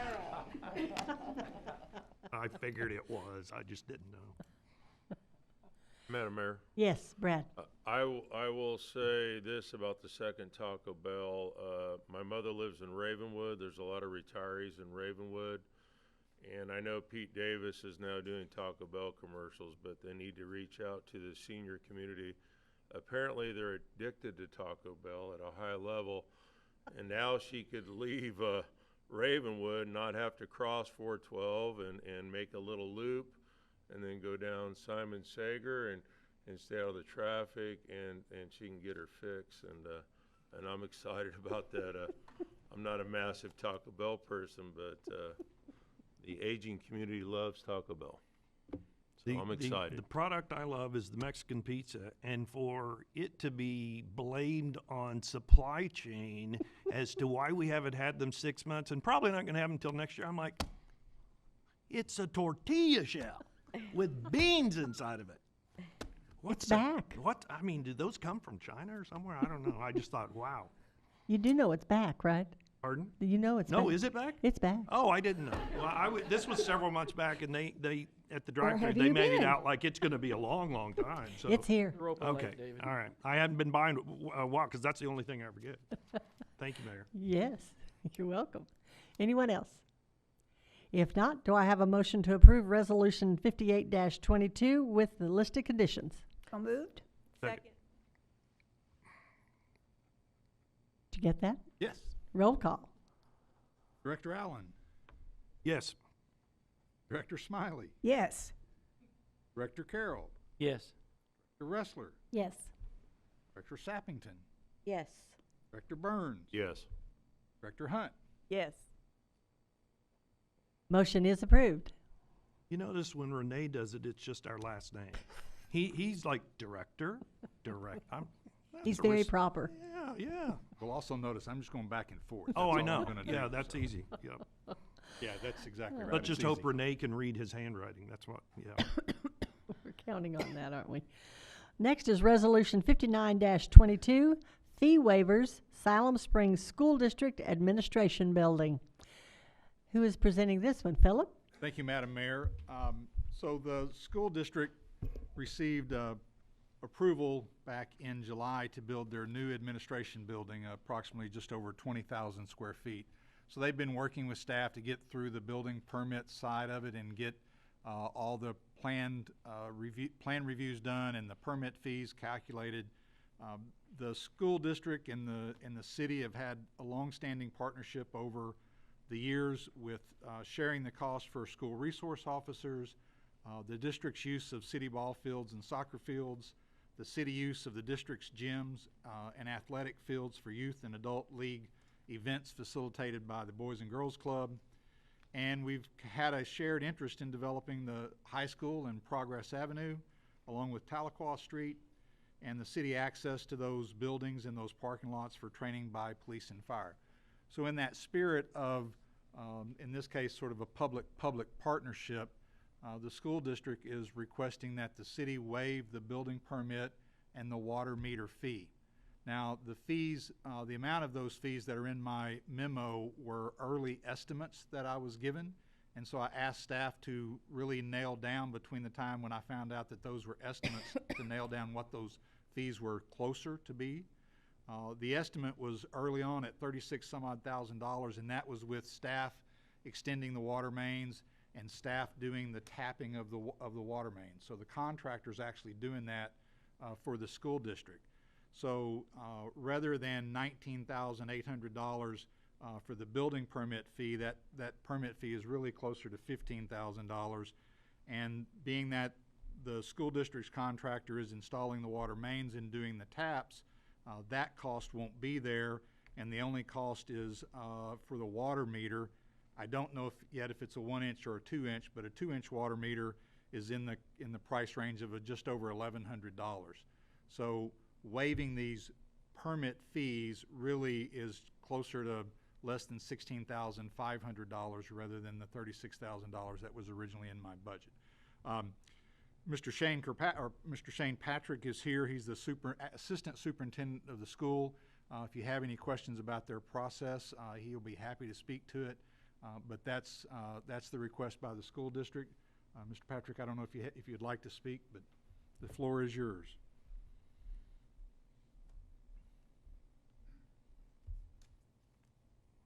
Madam Mayor, Board, thank you for entertaining this opportunity to once again work with the school district. I began in my 4th year here in Siloam Springs, and I learned really fast that we work with the city and we do what we can to help each other. And once again, this has been a monumental task that's been years in the coming to get a new administration building. And this is, although seems small, when we are trying to build and save every penny we can of tax money that our local patrons have paid in their taxes to help us do these facilities, we are looking everywhere we can to save and still provide a quality long-term facility for the district's administration. And we are always looking for ways to help each other, the city and the school district. And if the board sees fit, we would really be thankful for, even though it sounds like such a small amount, but at this time in this economy, every little bit helps. Do you have any questions? Thank you, sir. So I will ask first if there's anyone in the audience that would like to speak to Resolution 59-22. If there is not, directors, comments or questions? Madam Mayor? Yes, Brad. Yes, sir. I was kind of excited that you would put the baseball and softball and tennis first, but as I see in here, that's not your plan. Do you have a general time frame of when you're going to expand the ball fields? We actually, our board put in the budget, we're planning on, we put $2.5 million into our building fund recently, and we actually have meetings that's actually one next week with a contractor to start that process. It'll probably take us a couple of years to work through everything, but the plan is there for our for us to get that done as soon as possible.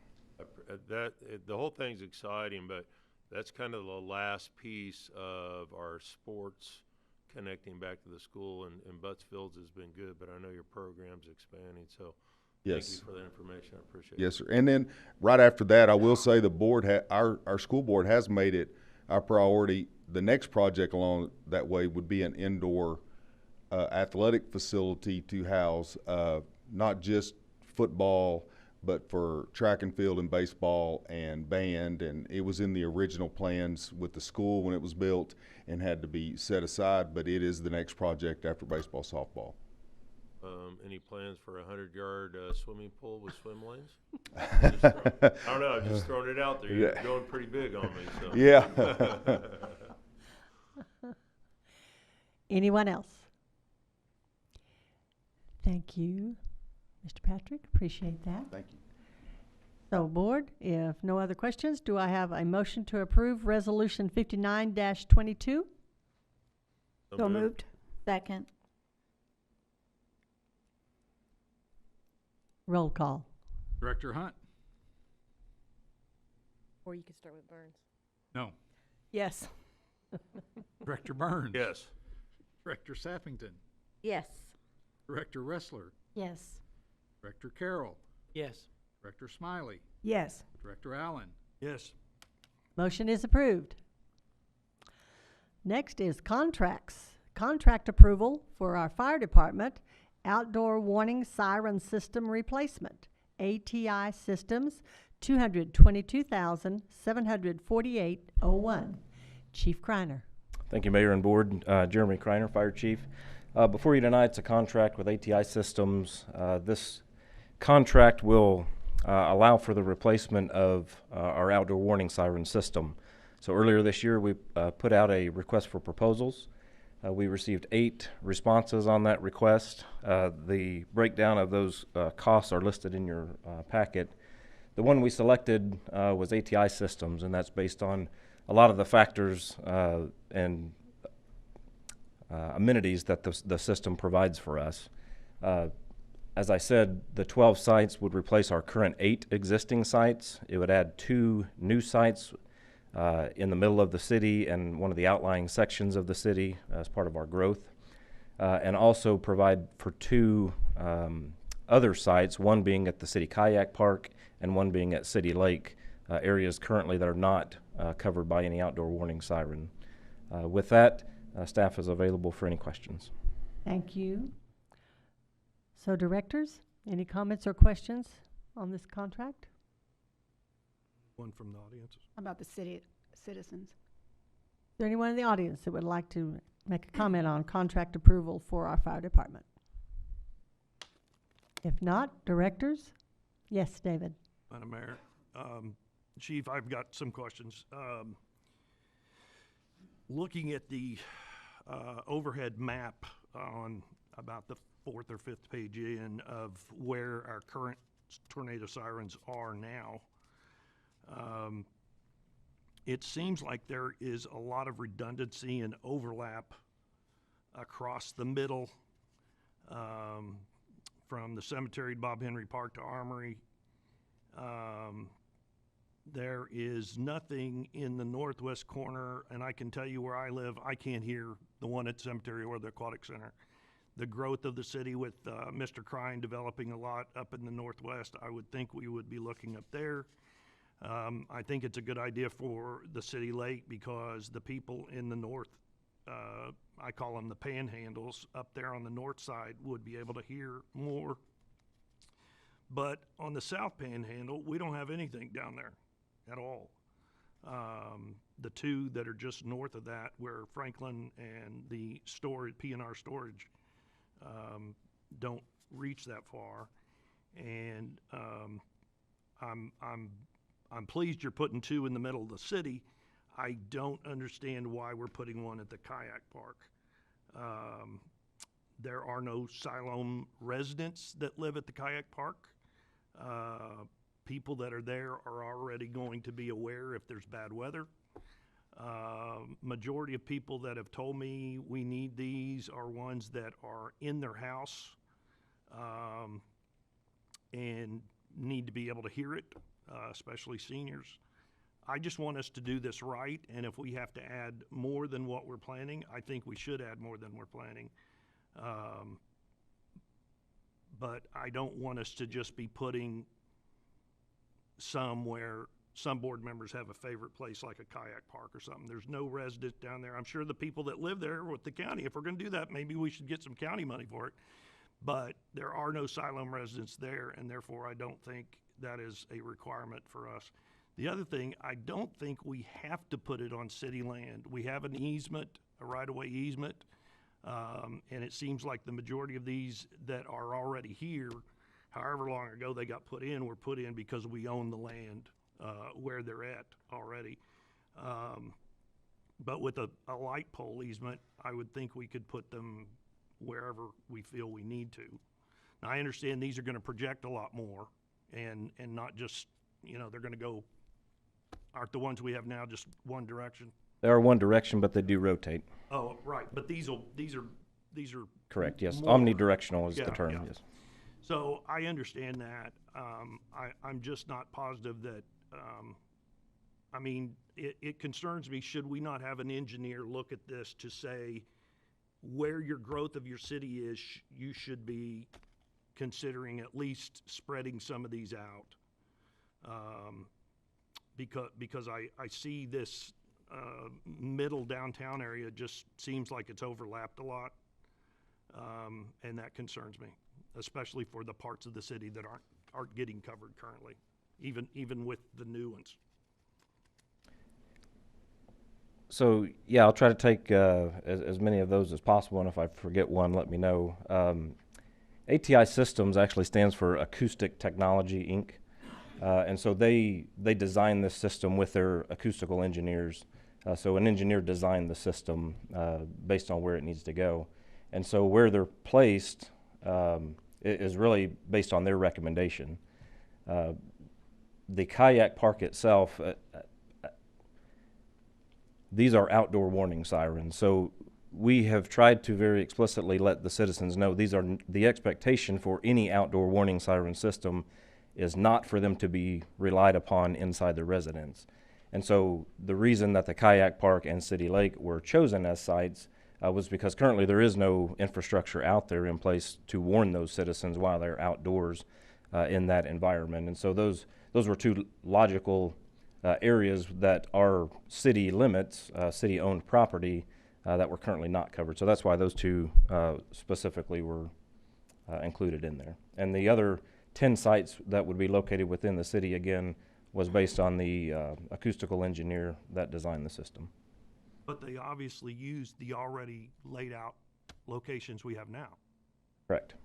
So they didn't redesign what we already have. They took what we have now and said, yeah, that works. Well, yeah, I can't speak to how they designed the system, but in the packet, in the reply, the proprietary information as it relates to the acoustical design is redacted from that based on the contract language. And based on that acoustical design, they said that the current sites as they sat, in addition to the new sites, provided the best coverage for us. One of the elements also, I'll hit on this, why we chose this company is the scalability. So the ability to add additional sirens in the future is very simple. I was impressed with their contract, their proposal, everything. I think you definitely picked the right one, and I think it's a fair price. I have no problem with that. I'm just concerned that they simply picked the same locations we already have sirens, and they didn't start from a blank slate and say, yeah, you really should put them here, here, and here, which I would have liked for them to have done. So our city electric department will be doing the installation. This is a conversation we can certainly have with them to say, you know, if our current site's not the best, would it be better to move? We can have them look at that again prior to settling on the sites that they originally proposed. That wouldn't be an issue.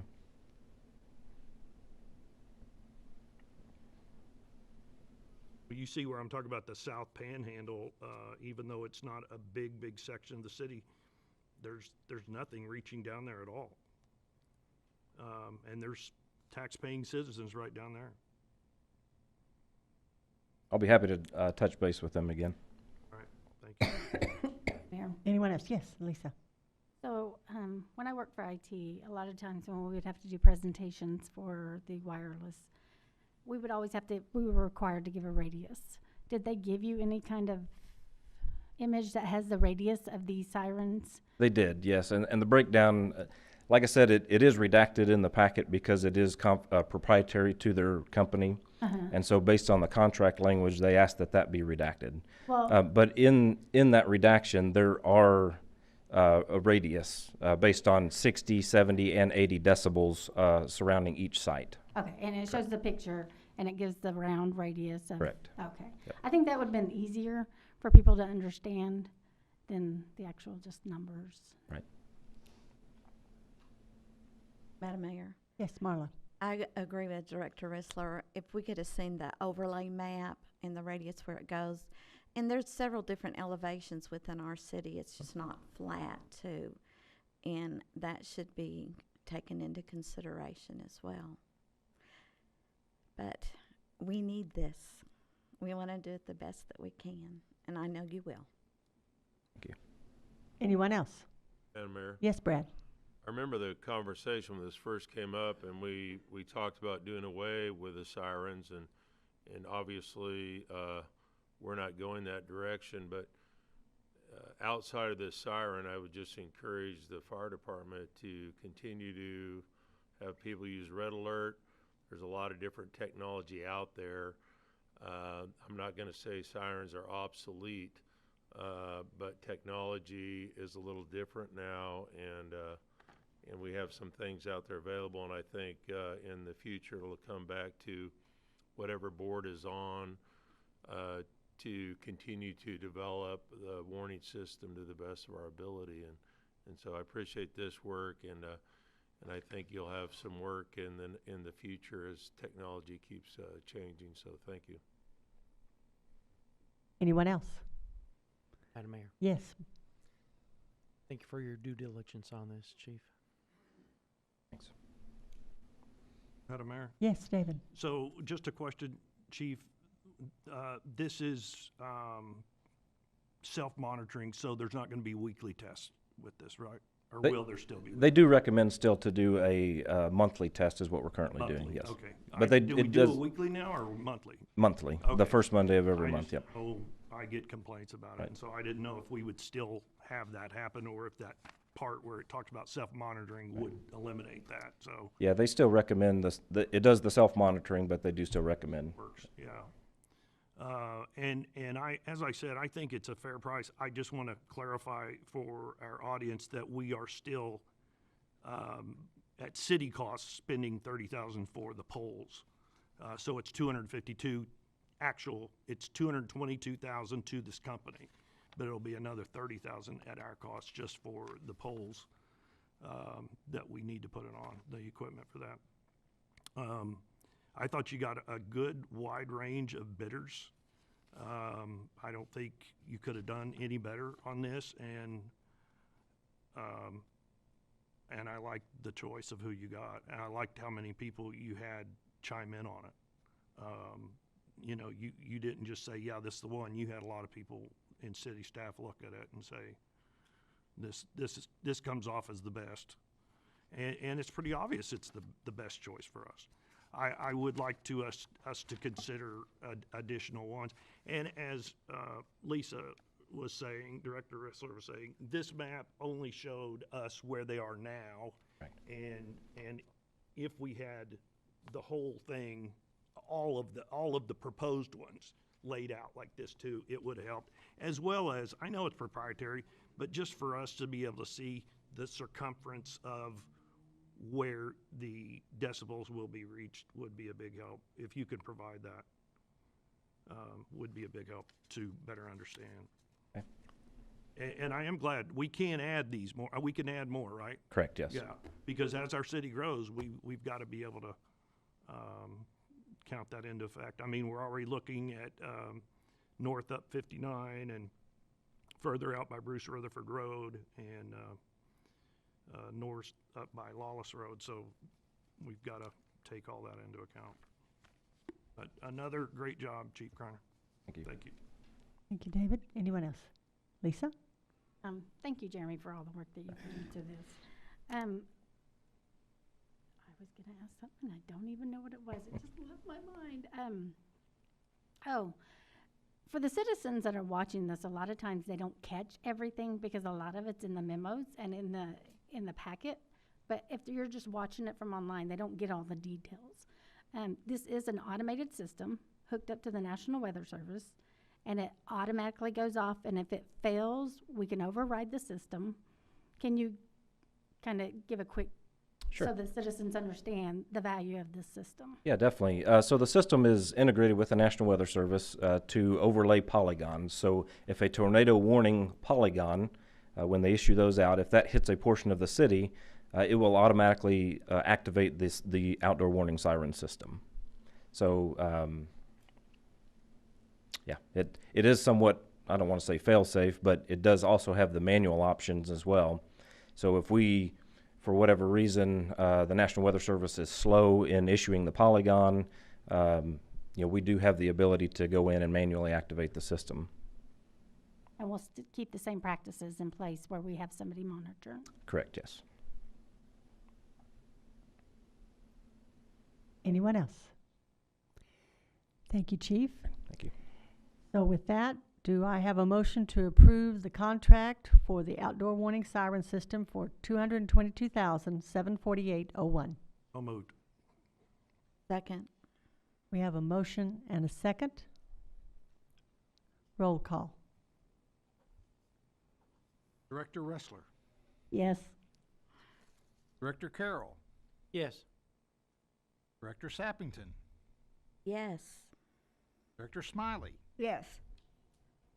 Director Burns, Yes. Director Allen, Yes. Director Hunt. Yes. I went ping That pong was back and really good. That was a lot. That took a lot out of me. Motion is approved. I see a real future if you need a backup career. And he did this on pain pills? So with that, we will move on to our staff reports, which is the August financials, and then our administrator's report. So Philip, the floor is yours. Thank you, Madam Mayor and Board. So you have the August financials as always. If you have any questions, please contact Christina or I.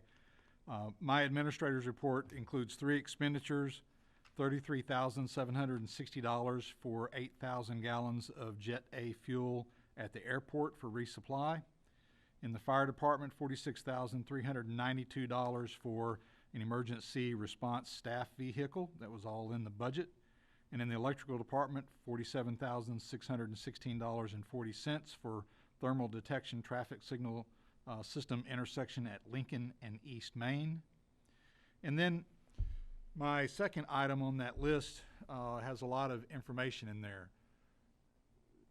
Previously at this board, there was discussion about the Coons addition, a sewer at the Coons addition. There was also discussion about sewer in Don Hill.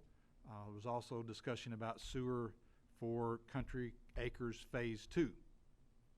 And we've been waiting to see what kind of money ANRC was going to put out there, Arkansas Natural Resources Commission was going to put out there for wastewater projects. So in 2021, Arkansas Natural Resources Commission did a needs survey.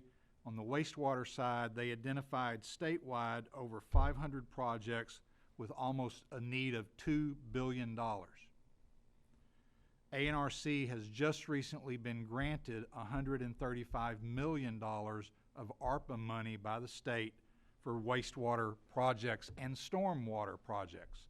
So the need is much greater than the resources. The estimates provided by Mr. Barnett for Country Acres Phase 2 sewer was $3.1 million, and the Coons addition, which is a county subdivision just across the railroad tracks from Country Acres, was an additional $1.3 million, so just $4.45 million total. The maximum grant that ANRC would do would be $5 million. But ANRC has decided that their grants would require matching, would require a certain amount of match. And in the case of areas that have a household median income greater than the state's household median income, which they've estimated to be $50,000, your match is 50%. So the area median income for Siloam Springs, the median household income for Siloam Springs, the latest data that I could find was over $52,000, and for Benton County was over $71,000, which would mean that we would have to put up 50% of that money. So a 50% cost share for both projects was over $2.2 million. A 50% share for the Country Acres Phase 2 was just over $1.5 million. And for Coons Addition, 50% was almost $660,000. The deadline for applying is November 4th. So it's a very short turnaround, very short time frame. So there was also some discussion at one point with the state and AEDQ about the city also applying for Dawn Hill. I haven't heard back from AEDQ about that, but again, if that cost is $2 million, there's a 50% match. So my question to you is, are you interested in the city applying to ANRC for a grant for Country Club of Acres Phase 2 sewer and or to include the Coons Addition on top of that? Now, the Coons Addition is in the county, so if the county, if we got half of it, the city's paying taxpayer dollars to provide sanitary sewer to county residents. You could choose, if you wanted us to go this route, to maybe ask the county if they would be interested in ponying up the 50% of the money. I've had some discussions with the county judge on that, and I can't tell you that I got extremely positive feedback that would be something, but it's the quorum court's decision. So I just need some direction as to which direction, if any, you want us to go. I will tell you that in talking directly to the executive director of ANRC, I think there is a slim chance, a slight chance, that if we bundle these two together, that we might get a grant, because we can argue regionalism and we are going to get points in their system for being in the Illinois River watershed. But there's a lot of points that we won't get. And he was up front with me that said, chances are it's going to be tough, because they asked for $250 million for wastewater projects, and they got about, just a little more than half of that. If we just do Country Acres by itself, I think that's even a lesser chance that we would gain a grant, because there's not a lot of houses in there and it's an extremely high cost. And they're looking at it from central Arkansas, and when you're in central Arkansas, northwest Arkansas has all the resources and all the funds. But I wanted to bring it back to you because there's been discussion here before about sewer and the Coons Addition, and trying to do, if we're going to do Coons Addition, trying to do Country Acres Phase 2. I'm more than happy to sit down. Chief Kreiner will be happy to write a grant, now that he's the city's grant writer, to try to go for both, but it would require, if the county's not willing to pony up any money to spend city money on a county subdivision, there's some benefits to that. And then there's also the question of, I think in Country Acres Phase 1, those residents who tied on were required to pay some tap fee, a fairly hefty tap fee, to tie on to the sewer. So we would still have to look at trying to do that and how that happens. If the city were to do it and you were to put Country Acres Phase 2 on the list, that $1.5 million fee from the city would likely not be recouped until those residents have their septic system fail and they decide to tie on. And it could be could be $15,000 tie-on fee, and that would really be the cost of probably replacing their septic tank. So they'd have to tie on at that point. The state wouldn't give them another septic permit. But that's how you would recoup that. But you would be fronting that money up front. And you'd be likely doing the same thing in Coons Edition if you were to go that route without the county money also.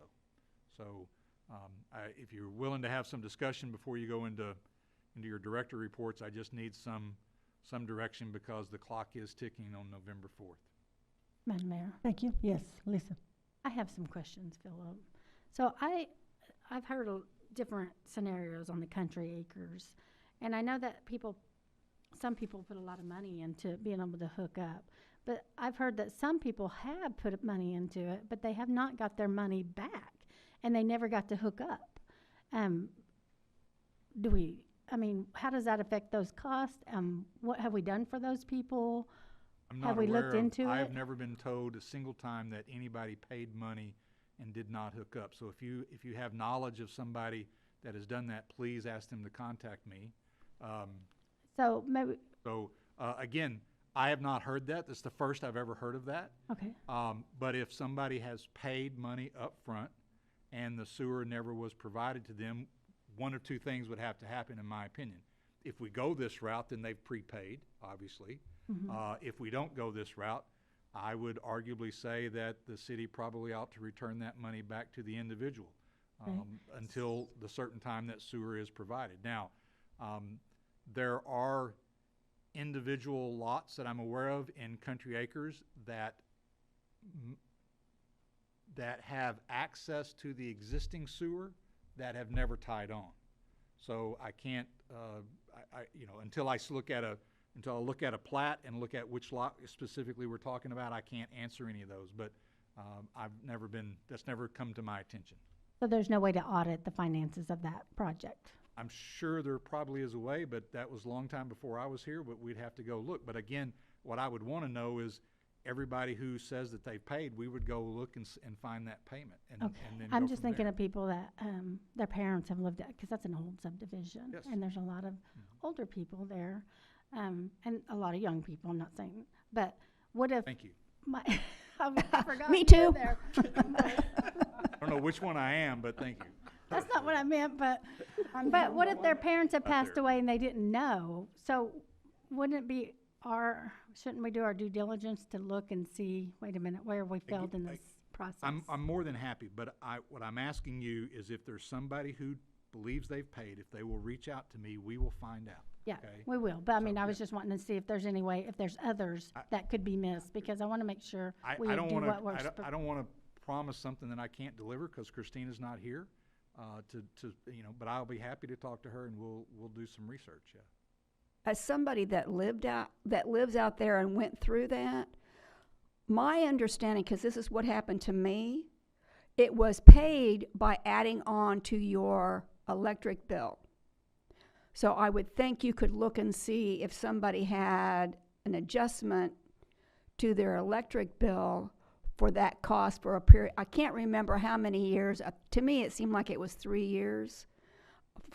But it was, I don't know why I always bring up 10,000, but that seems like what it was. But it's been a long time, so my memory might not be correct. And I only thought that the people that paid were those ones that were considered phase 1. But there may be other people that paid and didn't get hooked on. I don't know. That was my understanding too. So again, this is all new information. But I can't imagine that somebody would have paid and didn't get hooked on and never questioned. But that's not for me to say because I don't know. And Betsy, this out in the audience, I think has some information too if you want to let her talk. Can have changes of staff and it gets lost between. Oh, I understand that. Administration staff is what I'm saying, yeah. And somebody who's paid, it just didn't get recorded. Do you want to come up? On the spot. And I don't mean to put you on the spot, but. No. I know our entire street, everybody put deposits down. It wasn't a monthly payment. Everybody put deposits down and expected to hook in. And then years went by and it didn't happen. And so I know the Duncans who were here earlier because they're next door, they got their deposit back. Obviously, y'all know both my parents have passed now. I was told by another neighbor who he and Dad were good friends, that neither of them got their deposits back.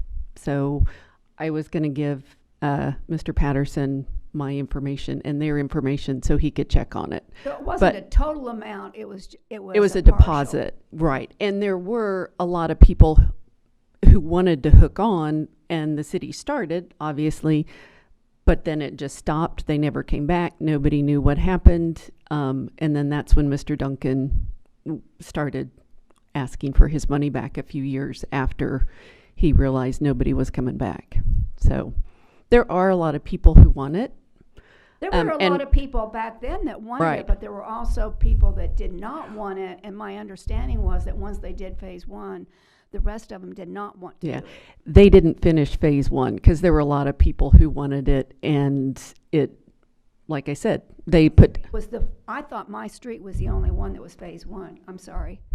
Based on my research into this issue, phase one has been completed, and what the city board directed my predecessor to do was complete phase one and to do the other phase when appropriate. And it was just kind of left out there. And I got here, Director Sappington, when she was elected 4 years ago, asked me, what about Country Club phase, or Country Acres phase 2? And I didn't know anything about it, and that's when I did my research, and that's when I found out that there was phase 1, which I believe was the design that was submitted to the board, and that was done, and phase 2 was the remaining portion.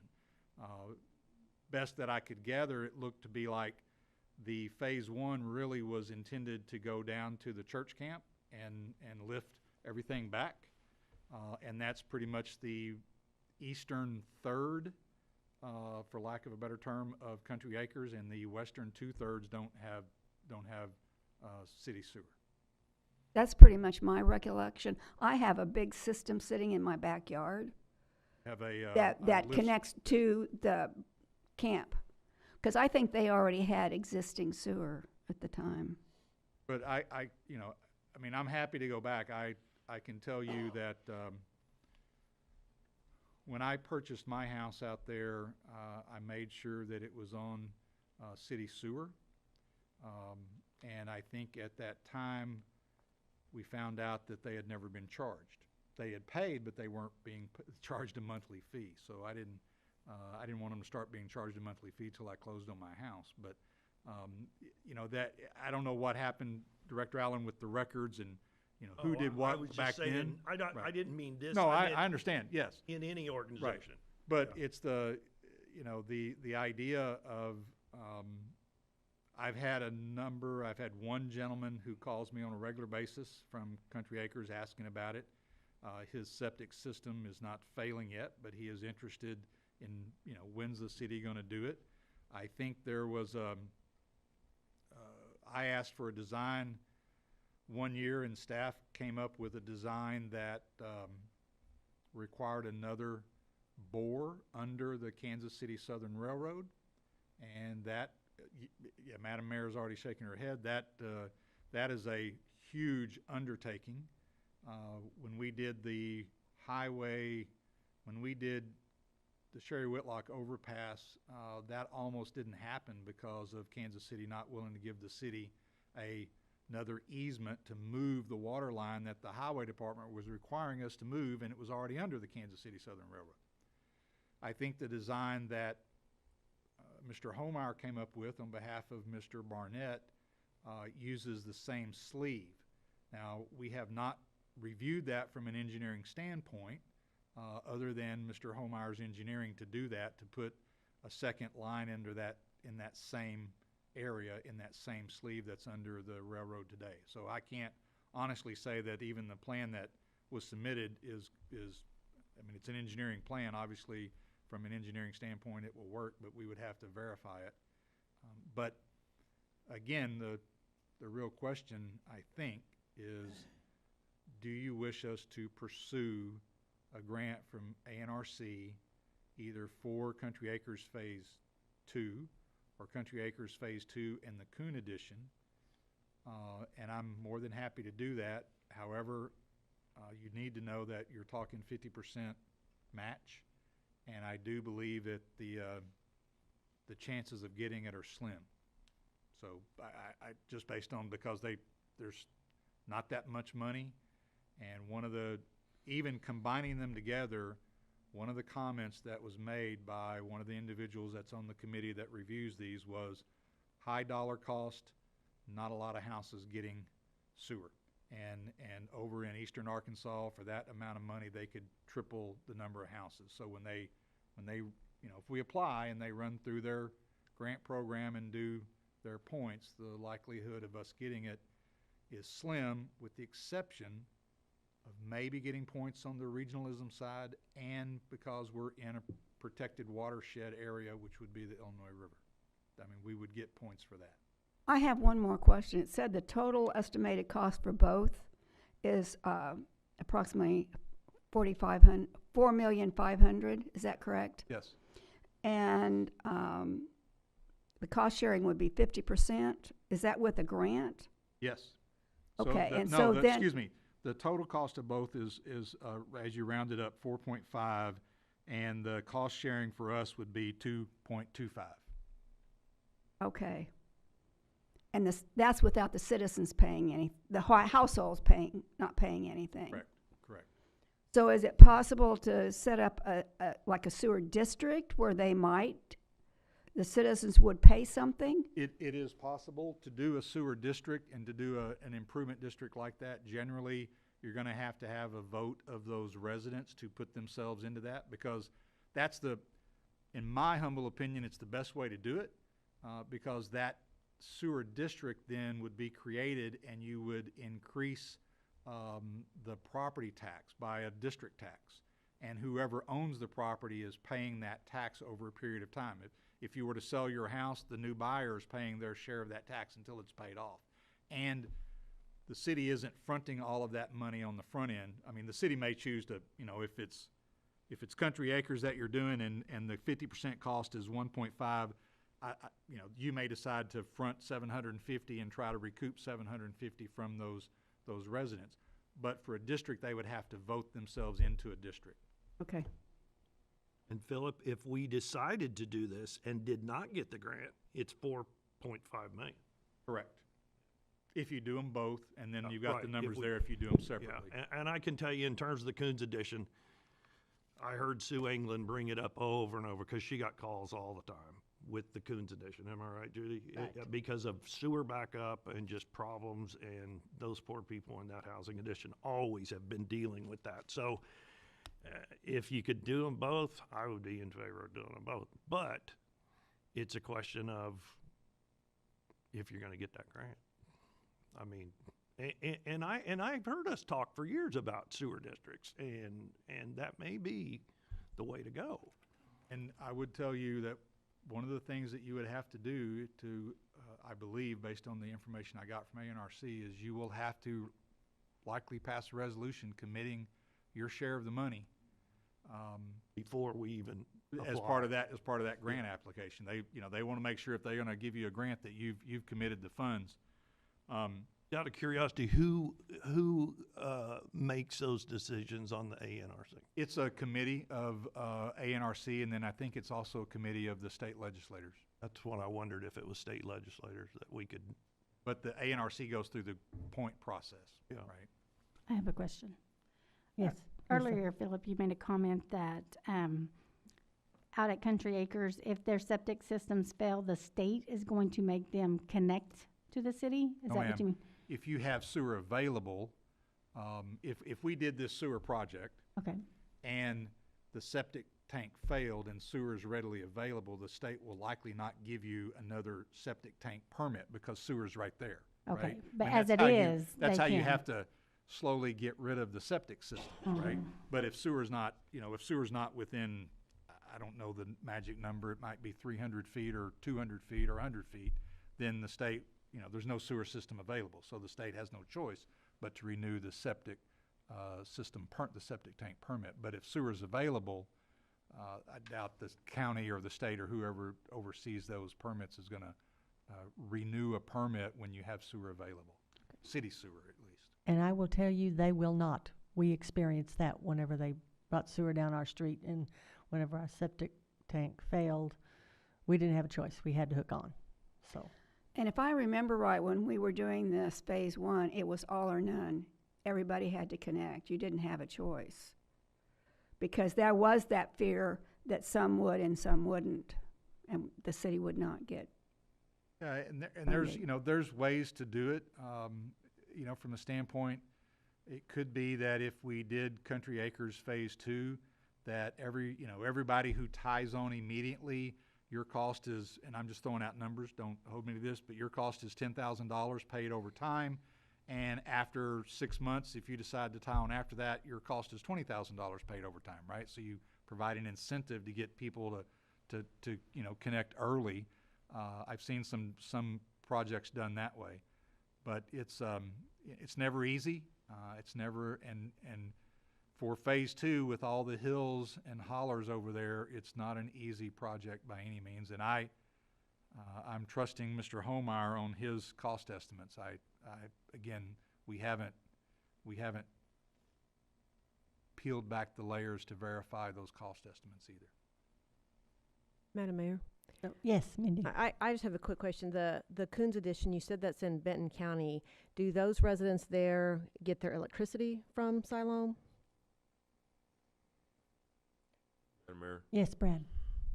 I rented in Coons Addition, and it's an odd subdivision so close to the city. And Meadowood was the same way. I had septic and I had city electrical, and some folks didn't when the power went out. And so these odd subdivisions are an interesting dynamic. But when it comes to Country Acres, before my time, but I feel like it's the same thing as the folks in Villaview. A promise was given to them that their streets would be redone before your time, before my time, and now they all want it done. And I just we've worked on Villaview a little bit and done some good stuff out there. Country Acres Phase 2, I feel like it's something that was given to the past, so respecting past boards and present now and future boards, we should work towards that. And we know it's not going to be overnight, but if you can pursue and get monies for it, but it's going to continue to rear its head, and we just owe the obligation of those folks out there to, at some point in the near future, city planning is a long time out, so patience is a virtue. But I feel like we need to get working on Phase 2 again. Thank you.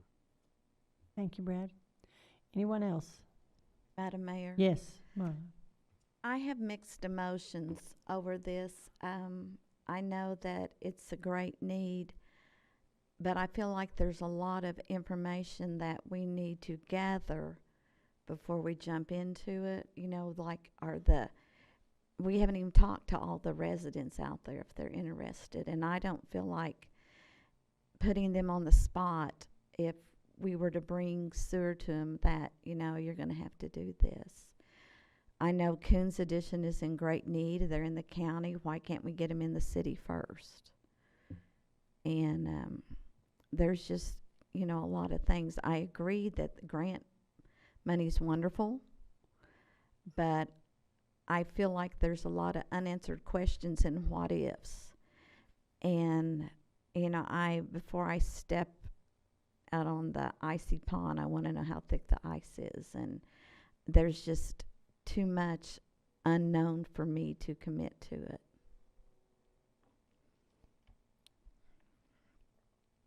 Anyone else?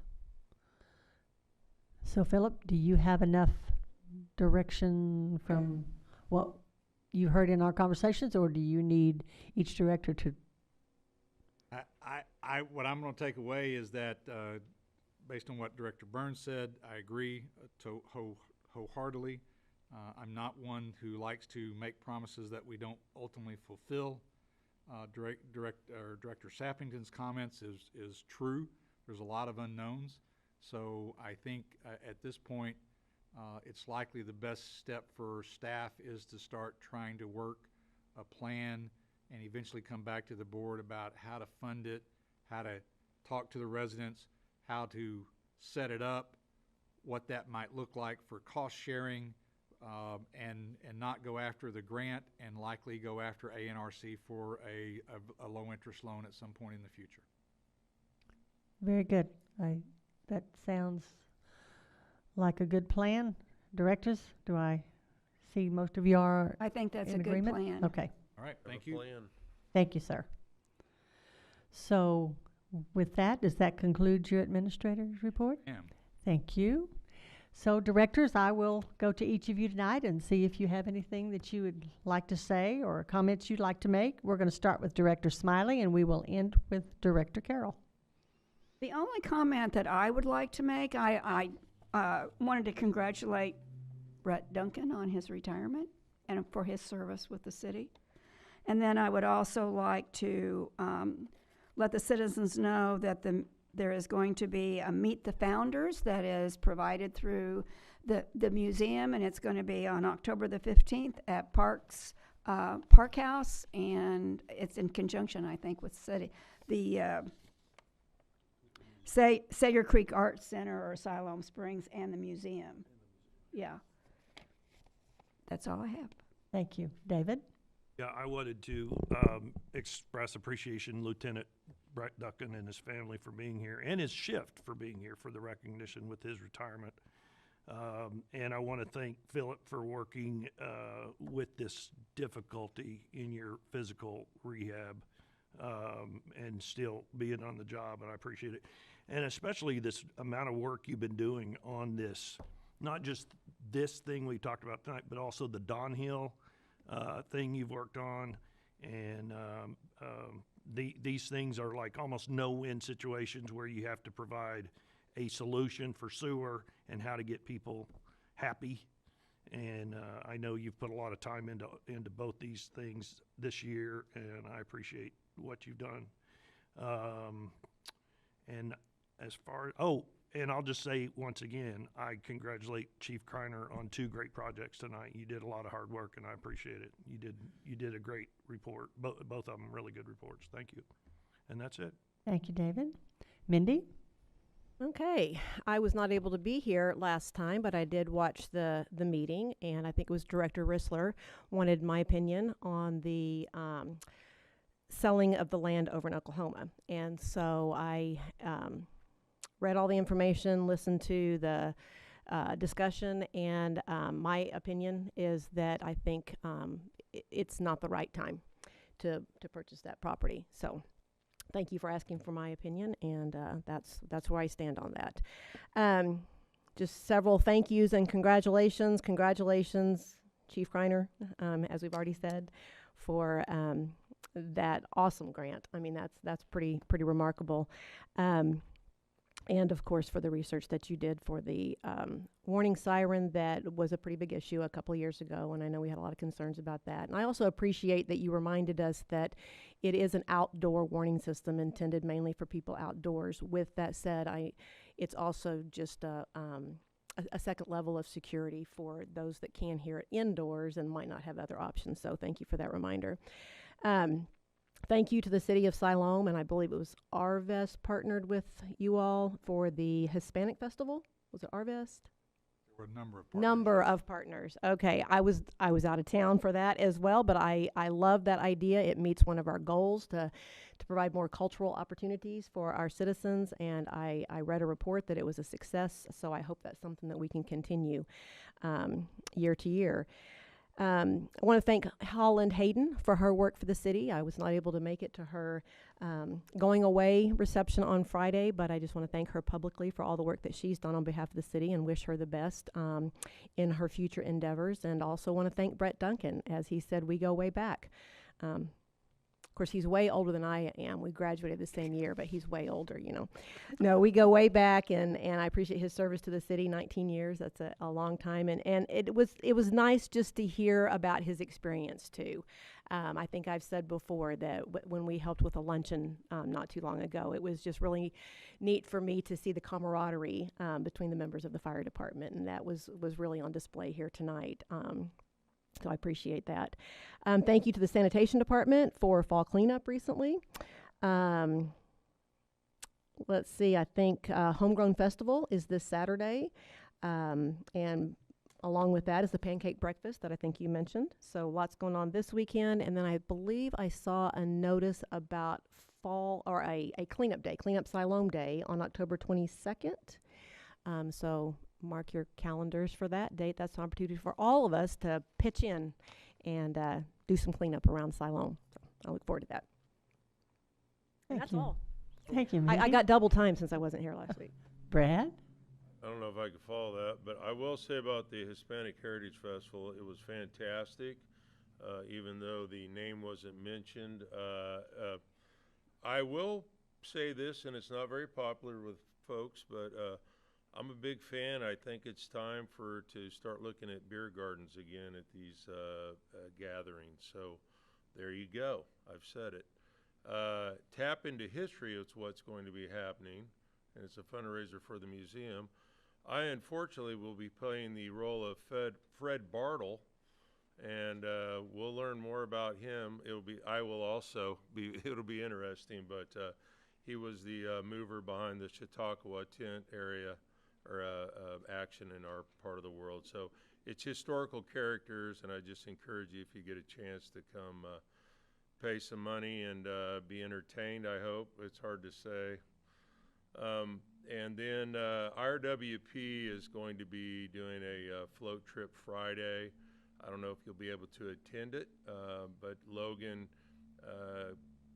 Conservation Area by Logan Cave, that's where it'll start. If you get a chance just to go out there and check that out, I would encourage you just to go out there anyway. It's a pretty neat area to check out, but it's a full day, and I'll be attending that one.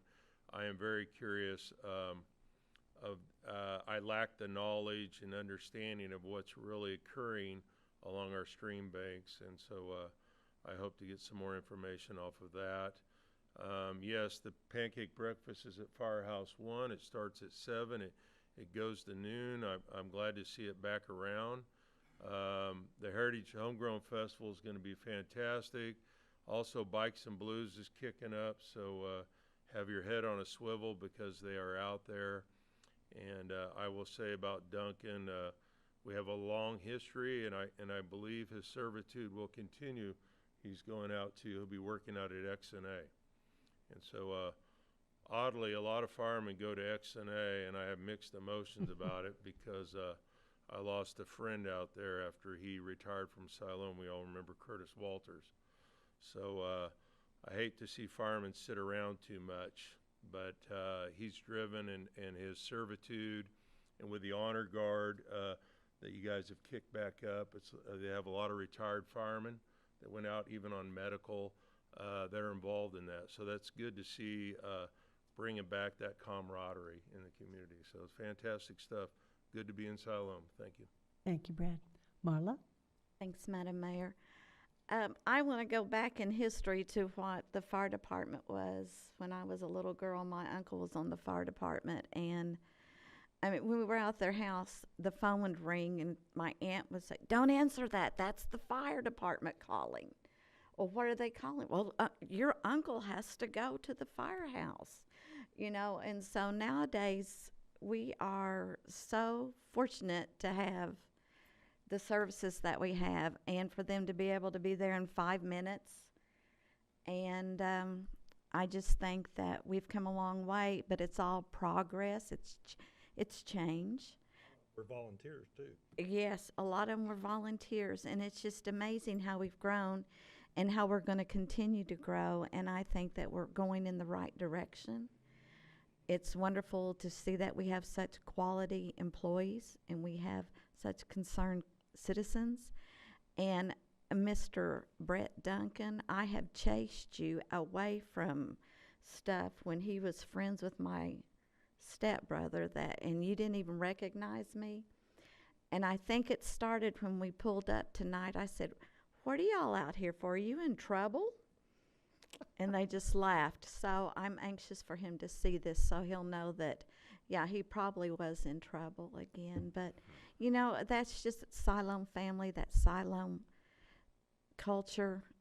We welcome the new, and we embrace the old. And there's so many fun things to do this weekend. I just encourage you to get out.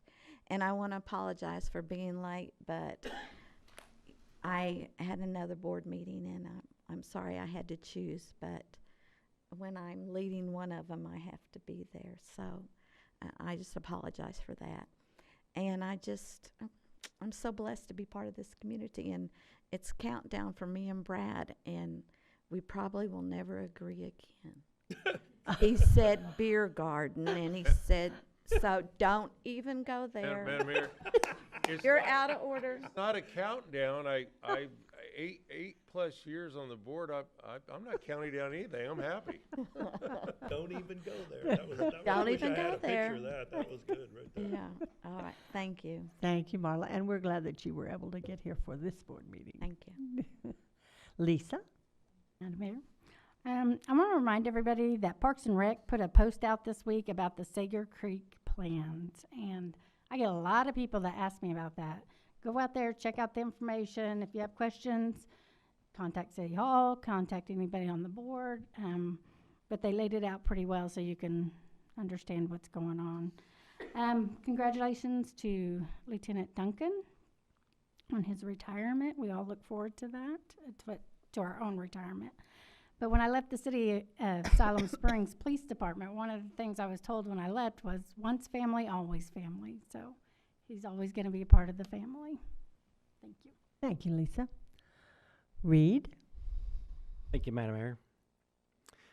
I don't know if you all have noticed, but it's Indian summer out there. It's my favorite time of the year. I love a cool morning and a warm afternoon. We've had many say we have homegrown this weekend, but we also have JBU homecoming. And I saw a report of an estimate of almost 300,000 people coming for Bikes, Blues, and Barbecue. I don't know how accurate that is, but that's a lot of people in our neck of the woods. Philip, I'm glad that you were able to bring your personal nurse with you this evening. I've seen her get ready to come and take you out of here, but she's been kind to you. With that, I'll make a motion to adjourn. Do I have a second? We have a motion and a second. All those in favor say aye. Aye. Those opposed, same sign. We are adjourned.